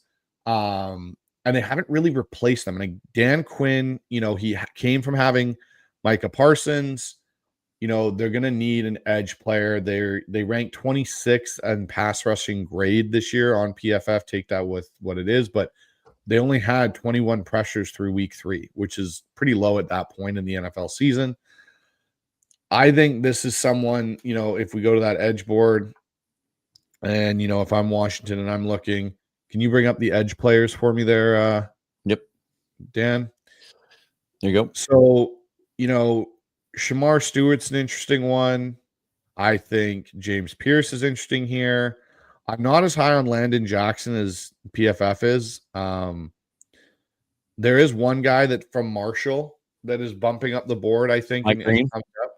Exactly, Green. I think he's someone. I think here, though, James Pierce, Mike Green there from Marshall. I think James Pierce makes a lot of sense here for the Commanders. If you bring up, can you bring up Stewart's stats there up at the top there, Dan, please? Mm-hmm. Yep. So you look at him, his, pass rush grades is 67. His run grade's really good. He's more of a run fitting edge than he is a true pass rushing edge. And that's the one thing for them. They've got guys that can help with the, especially inside on that D line. Jonathan Allen being one that's still a very good run defender. But if you go to James Pierce here and you bring up James Pierce, his pass rushing grade is more where he banks on. He's more of a pass rushing guy. He can come off the edge. He's a little twitchier. So I think right here for the Commanders, they take Pierce Jr. James Pierce. Here we go. What are your thoughts on? No, I think that's good. I think that's great value too. I mean, he's a guy that I think could ultimately end up going much higher than that. Yes, I agree too. Hold on, a little typo there. Gotta love live. Yep. Ravens, Ravens always are looking for particular qualities in the draft. And that's just, blue collar football players and guys that play physical, and they start at the trenches and they work their way out. And I think Ronnie Stanley is an impending free agent. I don't know if you bring him back or if you can afford to, if there's some other needs. I think wide receiver is always a need there and something that they're looking to add. They always seem to have a whole bunch of them, but also none. You know what I mean? They just kind of keep cycling through them. There's really nobody here. I don't think that's kind of a no-brainer. I could see, so when you look at their offensive line depth, you've got Stanley potentially moving on at left tackle. Yep. They started Roger Rosengarten, the former Husky, here at right tackle. So I think tackle is a massive need, but potentially interior too. I could see Tyler Booker being a Ravens type of guy. It just plays the game the way that they like to play it. But I think they want an exterior guy here. And it just feels like this would be a place to go offensive tackle. And I think they would be looking at a guy that can play left tackle. Okay, let's try to pronounce his name, shall we? Let's go for it. He's played both right and left. I think that versatility is something that they'd have some value with. Savia Nea, I'm going to go. I think Savia Nea. I think it's a safe bet. I'm not 100% sure, though, if he's a guy that's going to test well enough for them to be confident enough he can play left tackle, but Rosengarten might be able to. And that's the thing that I think is interesting here. Rosengarten's a really good athlete, really good lateral movement, started every game at right tackle, because they got Stanley entrenched at the left. So I think if you take a guy that might not be able to play left tackle, Rosengarten might be a candidate to move to the other side. But here's the guy that I think kind of has Ravens written all over him. Is Ariante Ursary, 6'6", 330 pounds. You would think with those dimensions, you would think he might be a right tackle, but he played strictly on the left side. He's a guy that's getting buzz in the top 20. And so the Ravens make a living. It was Ozzie Newsome, and now it's Eric. who's their GM? Shoot, I can't think about it on the top of my head, but it seems like every single year we watch the draft, and the Ravens, the Steelers do this too. The Ravens, they just sit there and they wait for other people to make mistakes, and they just take the player that falls to them that nobody thinks should be available at that point in the draft. Yeah. Right now, for me, I think it's Ursary, and I think he fits a need too. I think it's kind of a no-brainer. No, I think you're right. He definitely fits that Ravens mold too. And again, he's a player that, a lot of people are comparing to Trey Smith. You could potentially put him inside if, they keep Stanley. He gives you a little bit of versatility. He's actually a guy for the Seahawks I'm actually interested in if you does well in the pre-draft. If you move Ursary inside and they've got Filet on the other side, and he checks in at 6'8", 380. Yeah. Biggest guards in the league. That sounds like a Ravens thing to do, doesn't it? Yeah. So I get the Minnesota Vikings. Yep. Vikings have a couple needs. I think corner's a need for them. I don't think, they got Shaquille Griffin, ex-Seahawk, Byron Murphy Jr., Stephon Gilmore. Byron Murphy's had a bit of a rough year. Stephon Gilmore, I think, is done after this year in Minnesota. I don't think they're bringing him back. Offensive guard is another area, I think, for them that they could add to. Running back, Aaron Jones has been good, but he's 30. So do you potentially start looking for his replacement? They're kind of an interesting, I think corner's a need for them more than anything out of that, grouping that we talk about. So can I look at the corners here, Dan? Yep. There you go. So when I look at this, you got Trey Amos, a lot of these guys in this area, like, can I bring up Trey Amos's, stats there, Dan? So he, you look at him, he's 6'1", 190, he's got some good size to him. He played, he's more of an outside guy. He's not really a slot corner. And I think that's one of their areas, because Byron Murphy, I think you can move him inside. He's a little bit more versatile to go into the slot. Shaquille Griffin and Stephon Gilmore. Stephon Gilmore is an outside corner, and I don't think he's a guy you bring back. So I think they go corner here. And you look at the, draft position where it is, it's almost a perfect match there for the Vikings. I think they take Trey Amos out of, Ole Miss. Oh, here we go. Trey Amos, pick 28, Ole Miss.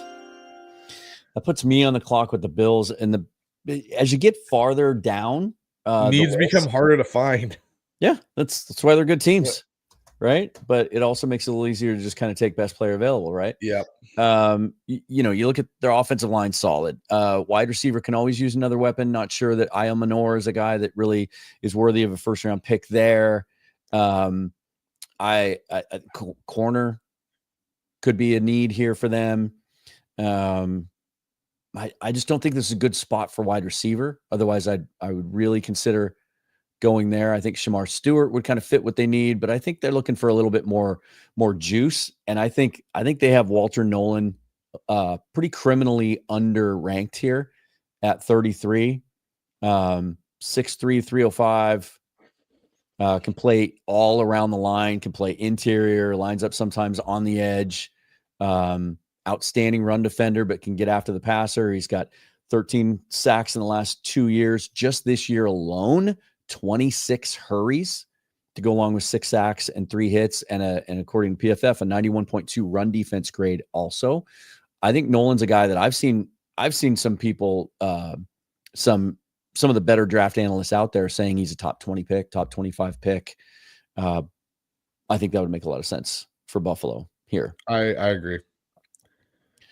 I do think he's a little criminally underrated there, even though it's only by 4 spots. But what I mean by that is I think he goes in the top 25.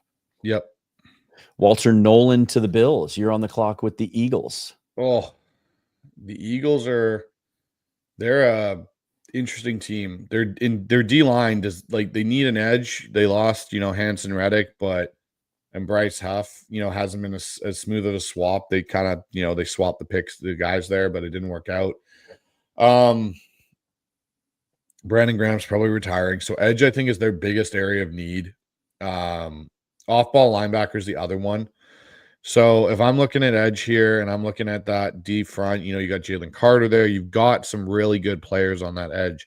Can you show me what the linebackers look like here, Dan, just for Philadelphia? Again, guys, this is a point where you're dealing with a team that's kind of drafting by need, and best player available. So you got Campbell, Chris Paul.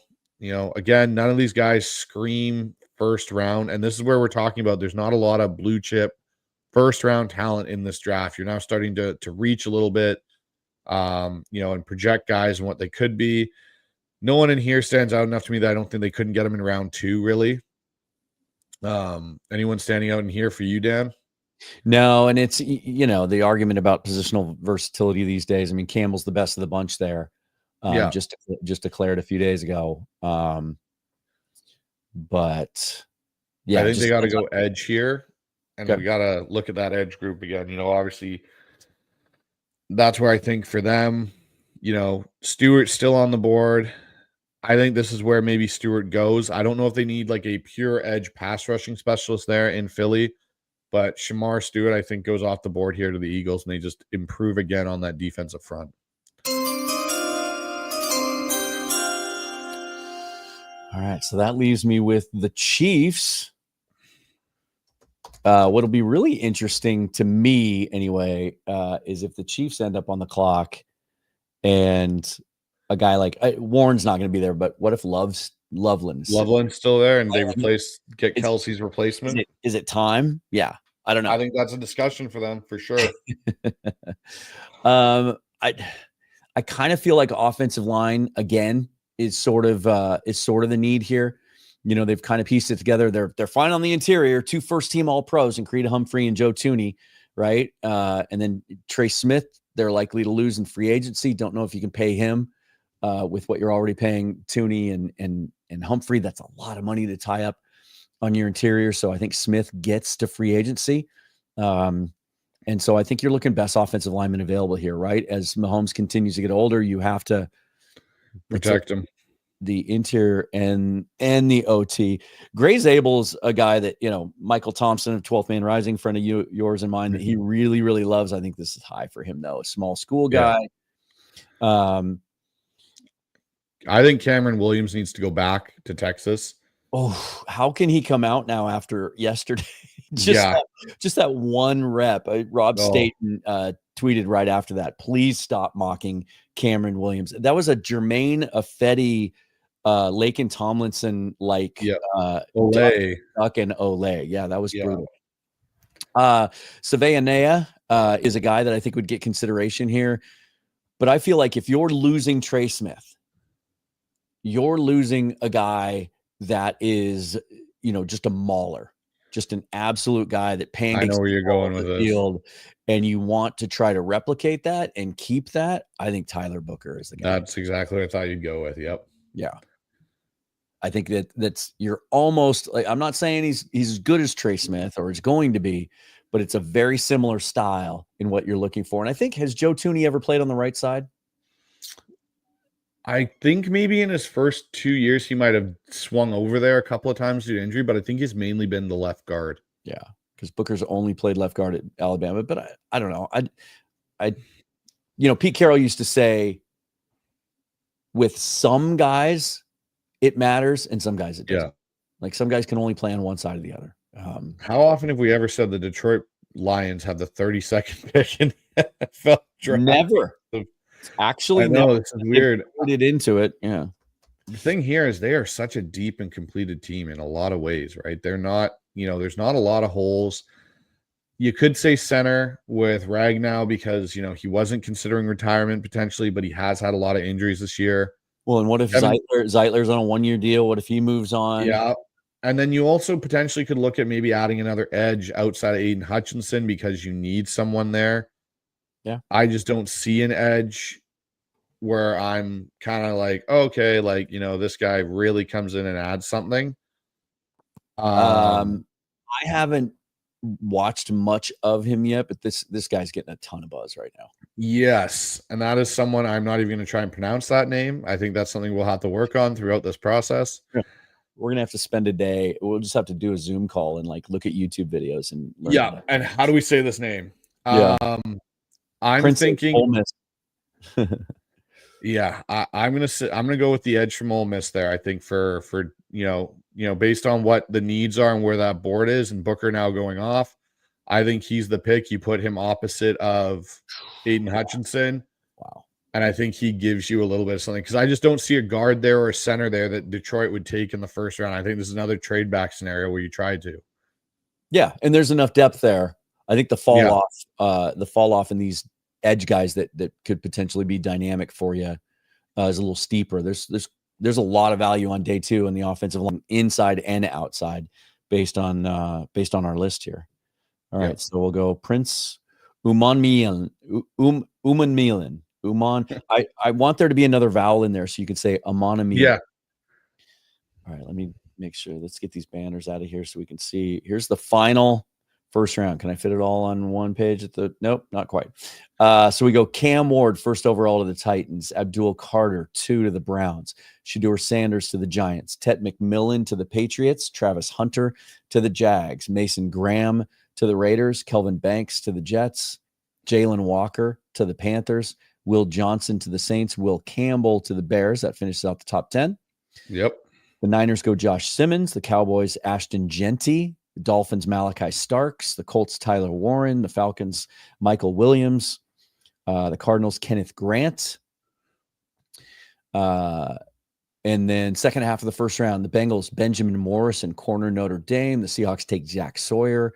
The Texans, Wyatt Millam. The Broncos, Luther Burden. The Bucks, Nick Scorton. The Steelers, Emeka Ibuka. The Rams, Colston Loveland. Green Bay Packers take Josh Connerly out of Rainier Beach High School in Seattle. Tyleek Williams, defensive lineman, Ohio State, goes to the Chargers. Commanders take James Pierce. The Ravens take Antone Ursery. The Vikings take Trey Amos. The Bills, Walter Nolan. The Eagles, Shamar Stewart. The Chiefs, Tyler Booker. And the Lions, Princely Umanmielen from Ole Miss. What do you think? What do you First guys round? think? Let's go to the comments here. What do you guys think of our first round? Let's see. Was that 5 tackles in our top 10? Is it? Kelvin Banks. Top 11. Yeah, top 11. Will Campbell. 3. 3 of them, yeah. Yeah, 3 tackles in the top 11. And there's still more. I mean, I wish it would let you go back after you are done with the draft and see undrafted guys we didn't get to. But there's still a lot of value there. And I think that's important for any team, really. And I know that, we've got a lot of Seahawk fans in our comments right now, and they're hoping to really, find at least one more impact player out of this draft. It's a position that I think I'm going to be pounding the table talking about this for the next 3 months, that best player available in the first round. You want to take the player that you think has the best chance to be an all-pro, to be a game changer. Seahawks have a lot of really nice players and good players, young players on the roster. They only had 2 players get all-pro votes. Yeah. What does that tell you about, how the league views their roster? They need some blue chippers. So you've got to take best player available. And there's so much depth in the offensive line. And then after day 1, it becomes about fit anyway, and kind of scheme fit and things like that. So, Brendan Meyer says he likes Sawyer to the Seahawks. I think an interesting, part of this too is as we do these mocks, we'll change the parameters of the mocks. So like, when Dan gets his opportunity with the Hawks and their pick and so on, like we'll talk, because free agency will happen and the needs will change for these teams because of that. And guys, will drop in draft boards and move up, and it's going to be an ongoing thing. Right now, this is such a very early, statement, into this mock period for us. And, Dan's going to hear things at the Senior Bowl that'll change how we mock going forward, and different nuggets that we bring you guys throughout this process. Yeah. And, the deeper we get into this, the more film study we do ourselves, and we'll be able to speak. Board. Yeah. Let's do this. We had promised each other. Oh, I don't want to give that away. Here, let's take this away. Shout out to Matt Simons. Just wants to say, amazing first show from my 2 favorite Hawk podcasters. Always nice to hear the kind words. Thanks, you guys. We're going to finish with this. You asked me to come up with, and we're each doing this. My 3, it's, I don't know when it started, but somebody came up with the idea of my guys, right? my draft guys. There's certain players every year that you're just drawn to, that you fall in love with, regardless of whether they're even a scheme fit for your own team or you have any shot at them with the way the board falls, or regardless of where they're going to be drafted, right? Sometimes the guys that I fall the most in love with are drafted late.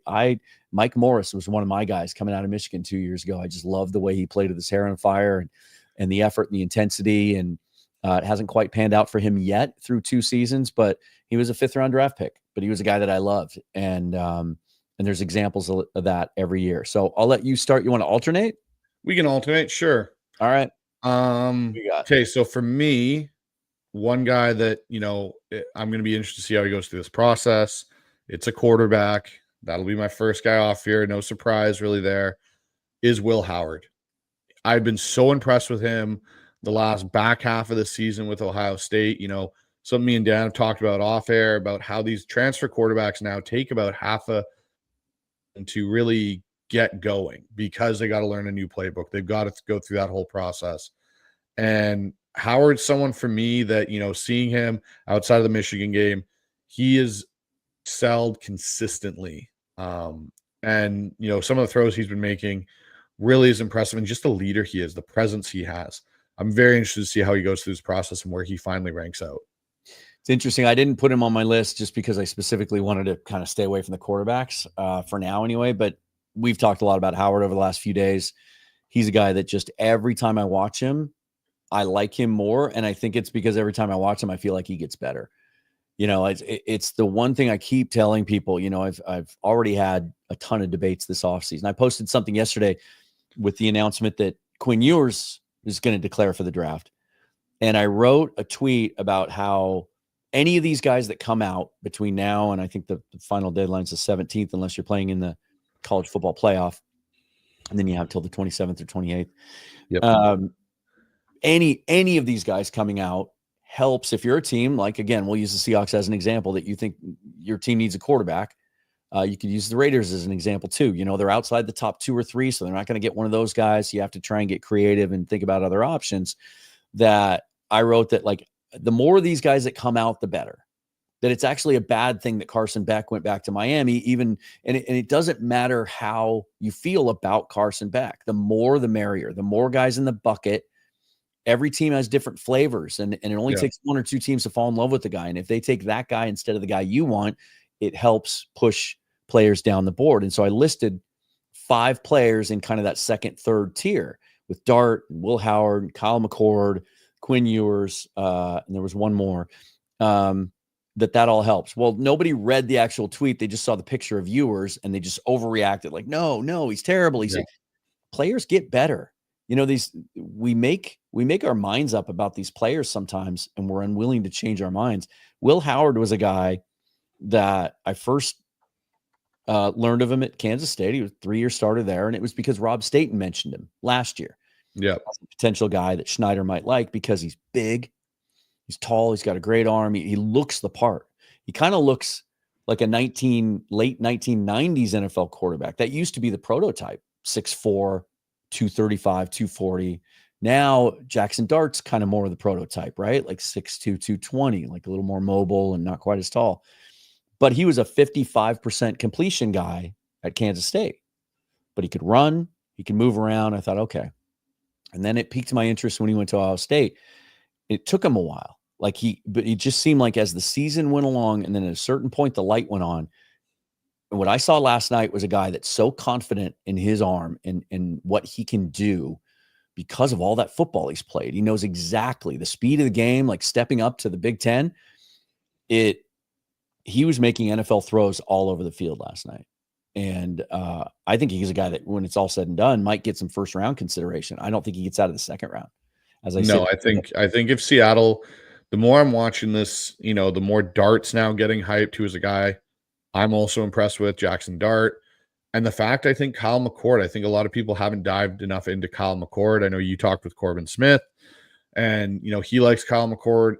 Kyle McCord's another guy that, like, I don't think maybe gets out of the third round. I think there's a chance that 3 quarterbacks are going to go in between round 2 and 3, that if the Seahawks need to get a guy, they may have to take a guy there. Yeah. And we haven't had a class like that in a while. Last year was kind of a good example. We had a record number. We had 6 guys go in the top 13, and then literally not another quarterback until the 5th round when the Saints took Spencer Rattler. I think this year, in fact, I'll just make a prediction right now. I think a quarterback goes in every round, and we haven't seen that in a while. Okay, so Howard wasn't on my list, but we just spent 5 minutes talking about him. We have spent a lot of time talking about Tyler Warren. He's one of those guys. I just think he's a special player. You see it not just in how good he is at playing the game, but the way he plays it. You know, the play the other night where he caught the ball on just a little curl route, and then just turned around and found the marker and just bulldozed like 4 guys to get 3 extra yards. Just plays the game the right way, physical, unbelievable blocker, as well as really talented in the pass game. I don't think he gets to 18, but if I found out on draft day that, you know, the Seahawks traded significant assets to move up and take Tyler Warren, I wouldn't be mad for a second. Yeah, no, Tyler Warren is another interesting guy. Another guy for me, he might be more of a day 3 guy. We talk about receiver being a sneaky need for Seattle potentially. Jaden Higgins out of Iowa State. He's a bit of a bigger receiver. I think he's about 6'4", 215, but he doesn't have the long burst runaway speed, but he is a route technician. Like, he gets in and out of his breaks well. He can run the intermediate route tree and the short route tree really well. I think he would actually, again, you know, we talk about potentially if DK is back in Seattle, but he's a guy for me that just, I want to see where he ends up in this, because this receiver class is kind of an interesting one this year. And he has a skill set with the amount of football he's played and the ability to run his routes as well as he does to potentially move up the draft board through this draft process and be a guy that's, you know, a sneaky, maybe day 2, day 3 type of guy. Agreed. Okay, my second guy. Well, I had these in a little different order, but because we've already talked about this guy a ton too, Jack Sawyer is one of those guys. And I was trying to pick some guys that weren't going to be in the first round. And then today we end up doing our mock, and he goes in the first round, and ultimately he might be able to. If he does go in the second round, he's probably not getting to my team anyway. But I just think Sawyer's a guy that not only is going to be a really productive player, but he plays the game the right way, and with the intensity that you want, he's going to be a leader in your locker room. He's just, like you said, loves ball, and it shows. Like, he does the dirty work. He's a really good run defender, but he can get after the quarterback. We obviously saw that last night, the strip sack and the return for touchdown on Quinn Ewers to seal the CFP semifinal last night. I just think he's a guy, especially I could see a younger one of these teams, if he gets out of the first round, it'll be interesting, because I think all those teams then that are at the top of the draft, when they cycle back around in the second round, you're looking for like a culture builder, right? And a guy you want to add to your roster just to demonstrate the right way to do things, but also get a really productive player. I really like Jack Sawyer. Liked him last year coming out, like him even more this year. Yeah, no, Jack Sawyer is definitely going to be an interesting one. And then another guy that I'm just kind of at this early point, I've kind of gone offense. I'm going to stay on that side for this one. I'm interested on what kind of occurs with Scatterbo. He's someone that I'm interested in and where he goes. Sorry, exactly. How is he going to test? Yeah. What is he, what do teams view him as, fitting into offenses? Where could he possibly go? I'm very interested to see kind of what he does in this draft process. Cause I think I don't know if he'll be a great tester, but again, we talked about, some of these coaches, if Mike Vrabel gets the job in New England and you got Dan Campbell and you've heard Mike McDonald and John Harbaugh and Jim Harbaugh, like they love football guys. Yeah. Cam Scatterbo comes across like, how we talked about Jack Sawyer as just a football guy, a football player. He loves it. So it'll be interesting to see how he tests and where he ends up falling. So I'm going to be interested to follow him throughout the process. Well, I know he doesn't use a fullback as much anymore, but like I kind of think about, okay, what if he tests poorly and teams don't really see him as like an RB1 potentially? Like, could he be sort of that H-back or fullback type, like a Kyle Juszczyk in San Francisco, who, they don't use him as much anymore. Would he fit? I think he screams Jim Harbaugh to me. Yep. Like I could see him being a 4th, 5th round pick. And their running back room is hurting in San Diego or in LA. Right? Yeah. Okay, my third guy, and then I have an honorable mention. Jake Majors, center, Texas. I think I like Oluwatimi. He was one of the three guys that Corbin said on the show yesterday he thinks will be the starter week 1 next year. I think he showed enough. I've always said about Oluwatimi since he came out of Michigan that he may never make a Pro Bowl, but he could start for 10 years in the league. Like just a good, solid player in the pivot that you don't really have to worry about, or the kind of player that you might be trying to upgrade every year, but he just keeps winning the job. Jake Majors is a guy who's played a ton of football at Texas, and he just looks the part. He's a blue collar, physical, stout, can take power on, but also really adept at picking up stunts and twists and blitzes and things like that. And he's a guy that routinely is ranked around, between 150 and 200 on some of these big boards that I see. And so typically you can get value at the center position. I think he's a guy that is probably going to be available on day 3 that you might be able to draft and plug him in as a rookie. And you've fixed your starting center position for years to come. I agree with that one. Do you have an honorable mention at all, or anyone that would almost made the cut? Honorable mention right now. Not currently. I got to dive into this a little bit more. Senior Bowl is coming up in a couple of weeks, so we're going to see some underclassmen there even. Actually, no, I do have an honorable mention. It would have to be Ursary out of Minnesota. He's been someone for me that I've been very interested in. He's another guy that I would be going to be interested to see how this draft process works out for him. Let me see if I can find this comment because someone up here earlier was helping us. Here it is. Ariante. Ariante, okay. Ariante Ursary. How? I just want to hear that announced at the podium. That'll be a good one. That's outstanding. My honorable mention, and I, not just because of my college affiliation, I think Kyle Williams is grossly underrated right now. Didn't get a Senior Bowl invite. He's going to the Shrine Bowl instead. Wide receiver out of Washington State, incredibly productive, 6 foot 195. I think he's going to test pretty well. It's not elite speed, but I think it's going to be fine. He reminds me a lot of Jalen McMillan, and we saw, how much success he was having in Tampa Bay. Like you talk about productivity, 3 years at UNLV, 2 years at WSU. Just last year alone, 70 catches, 1,200 yards, 14 touchdowns. His career numbers, 248 catches, 3,608 yards, an average of 14.5 yards per catch. But he's not just a one-trick pony. He's not just a downfield go route guy. He's outstanding in the middle of the field. He's, they gave him screens but 29 touchdowns receiving in his career with a long of 75. I just think he's a guy that he's going to be there on day 3. For whatever reason, he seems to be kind of slipping through the cracks. Maybe throughout the process, he'll come up a little bit, but just a really productive receiver that I think you can get great value with on day 3 and a guy that's going to be in your rotation. No, I think that's a really interesting one. And then if I'm going to throw one out for my college team that I've cheered for years, I'm interested in Carson Bruner and where he goes as a linebacker from UW. He's a fun player to watch. Yeah. Another just lunch pail carrying. Cool show. Thank you, everyone. Thank you, Dogzilla. Jason Tudor says, might I suggest another mock site like PFN? The reason we chose this one today is PFN, it just hasn't, and they're always kind of behind the 8 ball on this. It seems like they're the slowest to update. Yeah, I agree with that. They don't have a lot of their capsules in yet, or even their height weight specs. They don't even have that stuff plugged in yet, let alone some of their write-ups. And so, and their lists throughout the offseason just seem to be all over the place. There've been a couple of updates in the last couple of weeks, but we'll jump back and forth. Another one that we really like is a Walk the Mock. Yes. Those guys started that up last year. I know they reached out to me and asked me to use it. And then I think I got you into it. Yep.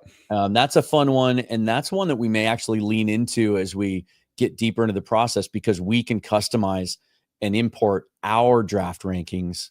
Yep. And here, let me do this. Let me share the screen here so I can show people before we go. This is kind of what we've put together so far before we start filling it out with our grades and really fine tuning it. This is it goes through 90. It's almost a top 100. 94 names are listed here. went and took the top 50 big boards from 6 different sources. Dane Brugler, Matt Miller, Jordan Reed of ESPN, the 33rd Team, PFF, and NFL Draft Buzz.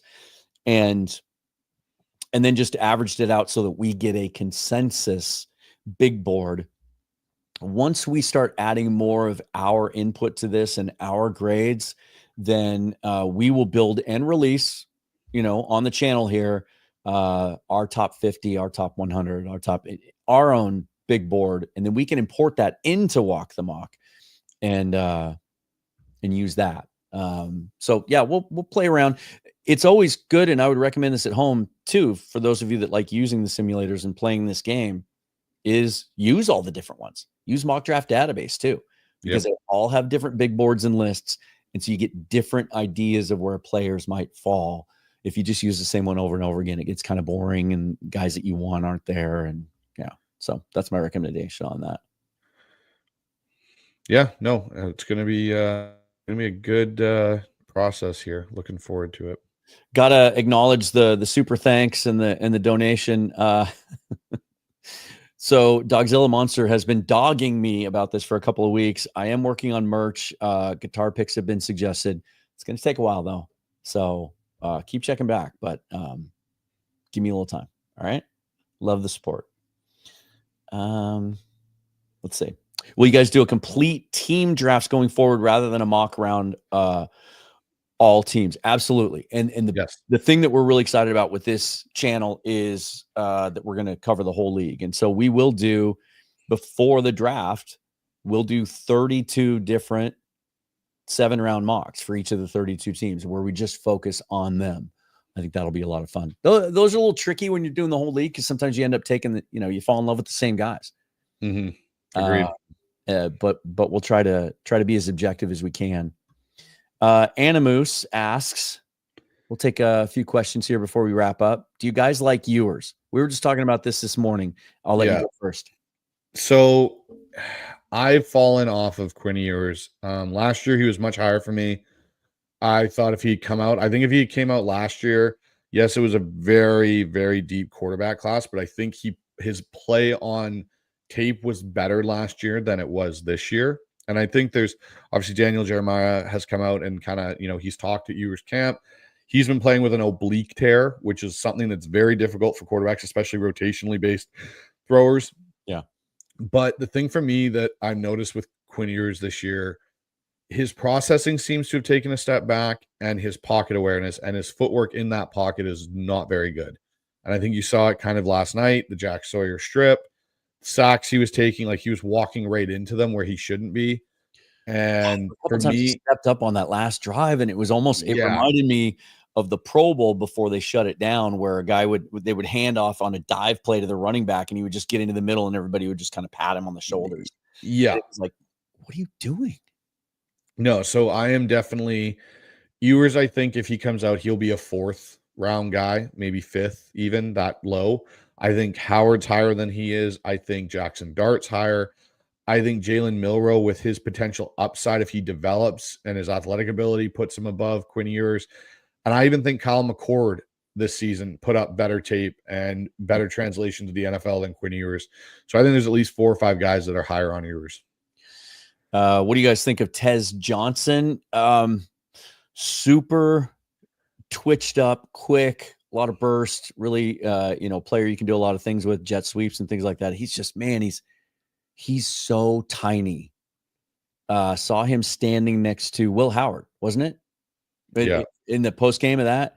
And it's like, man, Will Howard looked like he could just reach down and pick him up with one hand and hold him up like a cup of coffee. So tiny, but a fun player. Yep. Jack Sawyer's blocked 8 passes in the last 3 games. That's smart player, really aware. Let's see. Just to follow up on that,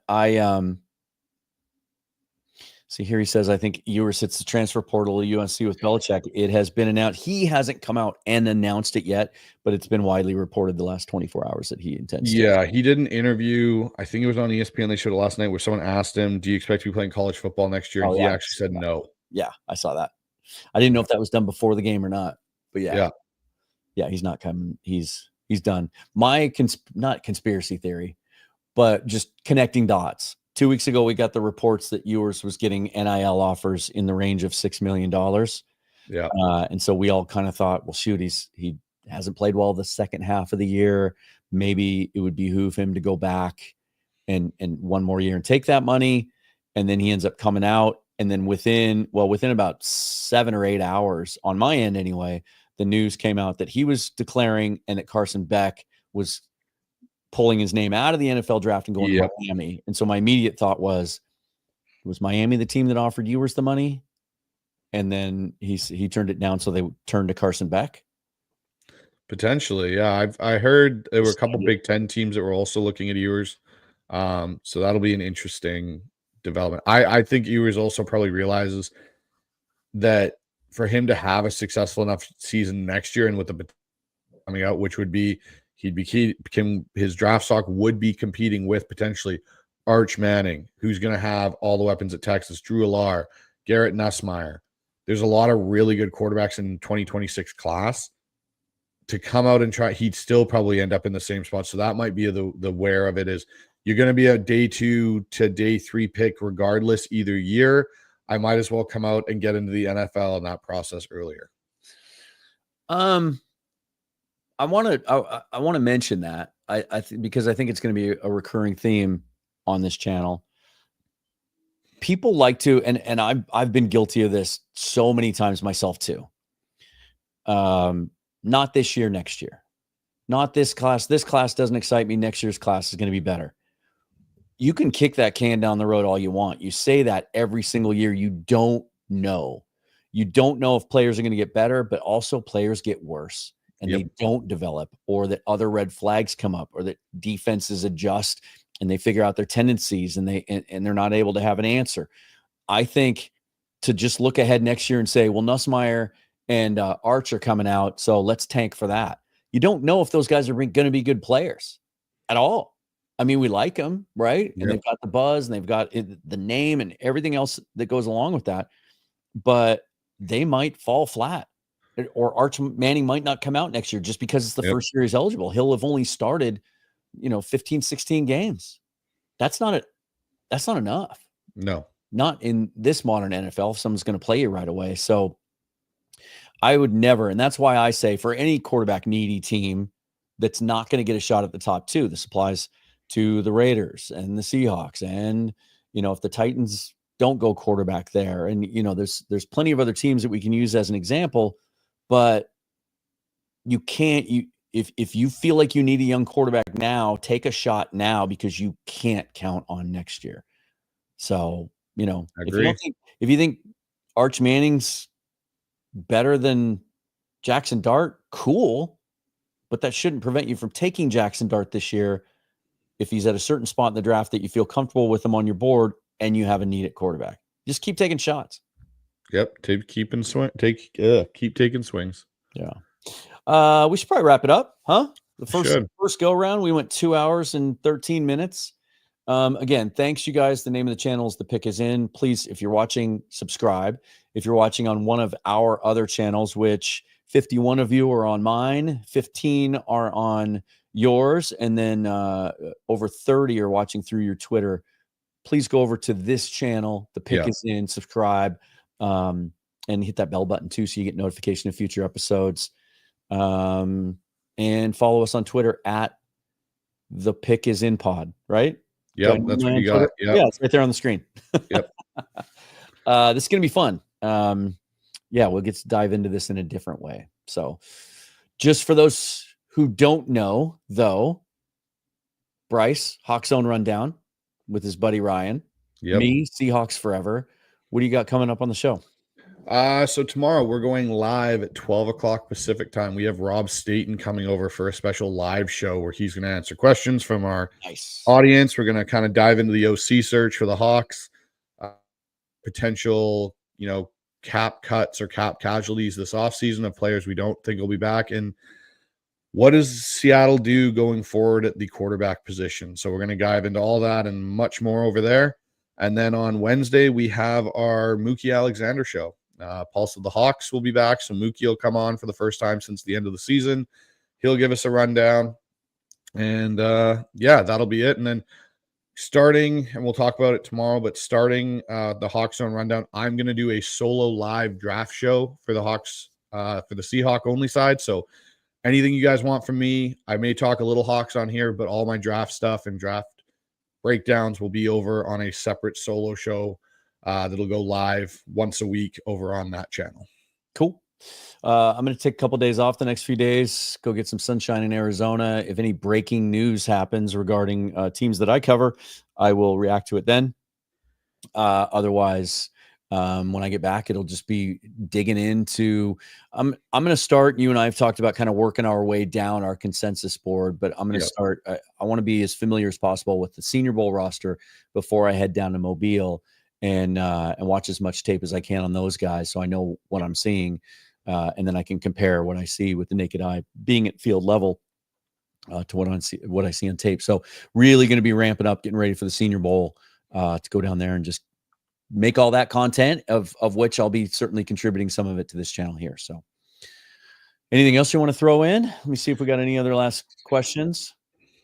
Oh, shoot, I didn't even think of this. Dan, you're going to the Rams-Vikings game. I didn't even think of that. It's Monday. Yeah. Is it on Monday? No, I'm not. That'll be interesting. Here, Dan, quick thing right now. What are your picks for this weekend? Oh, man. NFL show. What are your NFL picks for this weekend? The pick is in. It's not that kind of pick, man. Let me see. Let me see what we got here. What's coming up? Oh, my God. There's football on right now. Yeah. Chargers, Ravens. Or Chargers, Texans, sorry. Texans. Yeah. I think the Chargers end up winning that game. I think the Ravens beat the Steelers. I think the Bills take care of the Broncos in Buffalo. I think the Eagles take care of the Packers. And then Commanders, Buccaneers for me is kind of a toss-up, but I just have to think that, as good as Jaden Daniels has been, like rookie first year in the playoffs, going on the road, Tampa, man, that's a tough one. I'm gonna go Tampa there. I like it, I think Jaden kind of hit the rookie wall a little bit. It feels like those last few weeks, and I think the Buccaneers can slow down the running game, certainly with what they have up front on defense. So I'll take the Bucs in a close one there, and then Monday's going to be tricky. Like the whole dynamic has changed there. Are the Rams inspired? Do they have a little more juice? Maybe. Because of what's going on in LA, or is it the opposite effect? Like they've had to, those guys all have families and friends and homes and have some of them been impacted from it. Certainly distraction is something to take into consideration. I think the Vikings are really bummed with how things went against the Lions. I think they're going to bounce back strong. And I think the Vikings are going to knock the Rams out tomorrow or on Monday. Those are my picks. So for me, I had the Chargers winning. Today, I think the Chargers are going to beat the Texans. I think the Texans are a shell of who they were last year in a lot of ways. I have the Bucs beating the Commanders simply because I think one thing that really is impactful for a team, especially going into the playoffs, is what they did for Mike Evans, and they actually went for it, and they actually went through the ball to him and got him his extra 5, and that kind of thing can sometimes galvanize a team together even more behind their coaching staff and everything going forward. So I think the Bucs take care of the Commanders, and I agree. I think Jaden Daniels has hit a bit of that wall. And I think so is Cliff Kingsbury. I like what Dogzilla's saying here. I originally had gone with the Eagles, and the more I thought about it, and Jalen Hurts coming off the concussion, I think the Packers have a shot. But the problem for the Packers is their run is okay, but it's not great. And I think Saquon Barkley with a week of rest is going to be really, revitalized. And I think if they can't stop Barkley there, I don't know if you have to worry about Jalen Hurts so much throwing the ball as you do Barkley running it on you and then getting Barkley involved. So I think I would like to see the Packers, but I also kind of want to see the Packers lose because if Seattle's put a slip in for Stanovich, we might be able to get another look at an OC potentially sooner. Yeah. And then I think the Ravens are going to beat the Steelers. I think the Bills and Broncos game will be closer than people think. I think that's going to be an interesting game. I think the Bills still take it, but I think that's going to be a lot more interesting than people realized. And I think the Vikings beat up on the Rams. I think the Rams are just too much going on. And the fact that, they've got to move and go play in Arizona. And, I don't know. I think the Vikings are going to come out, and I think the Vikings are annoyed and pissed that they blew that game versus the Lions where they had the ability to get the first overall or first seed. Yeah. So, yeah, those are mine. Did I miss anybody? I'm trying to think. So. Yeah. I think I got everyone. All right, man. Always good talking to you. And again, thanks to everyone for watching. Follow us on Twitter, subscribe to the channel, and we will see you next time. Let's do this one more time. Hold on.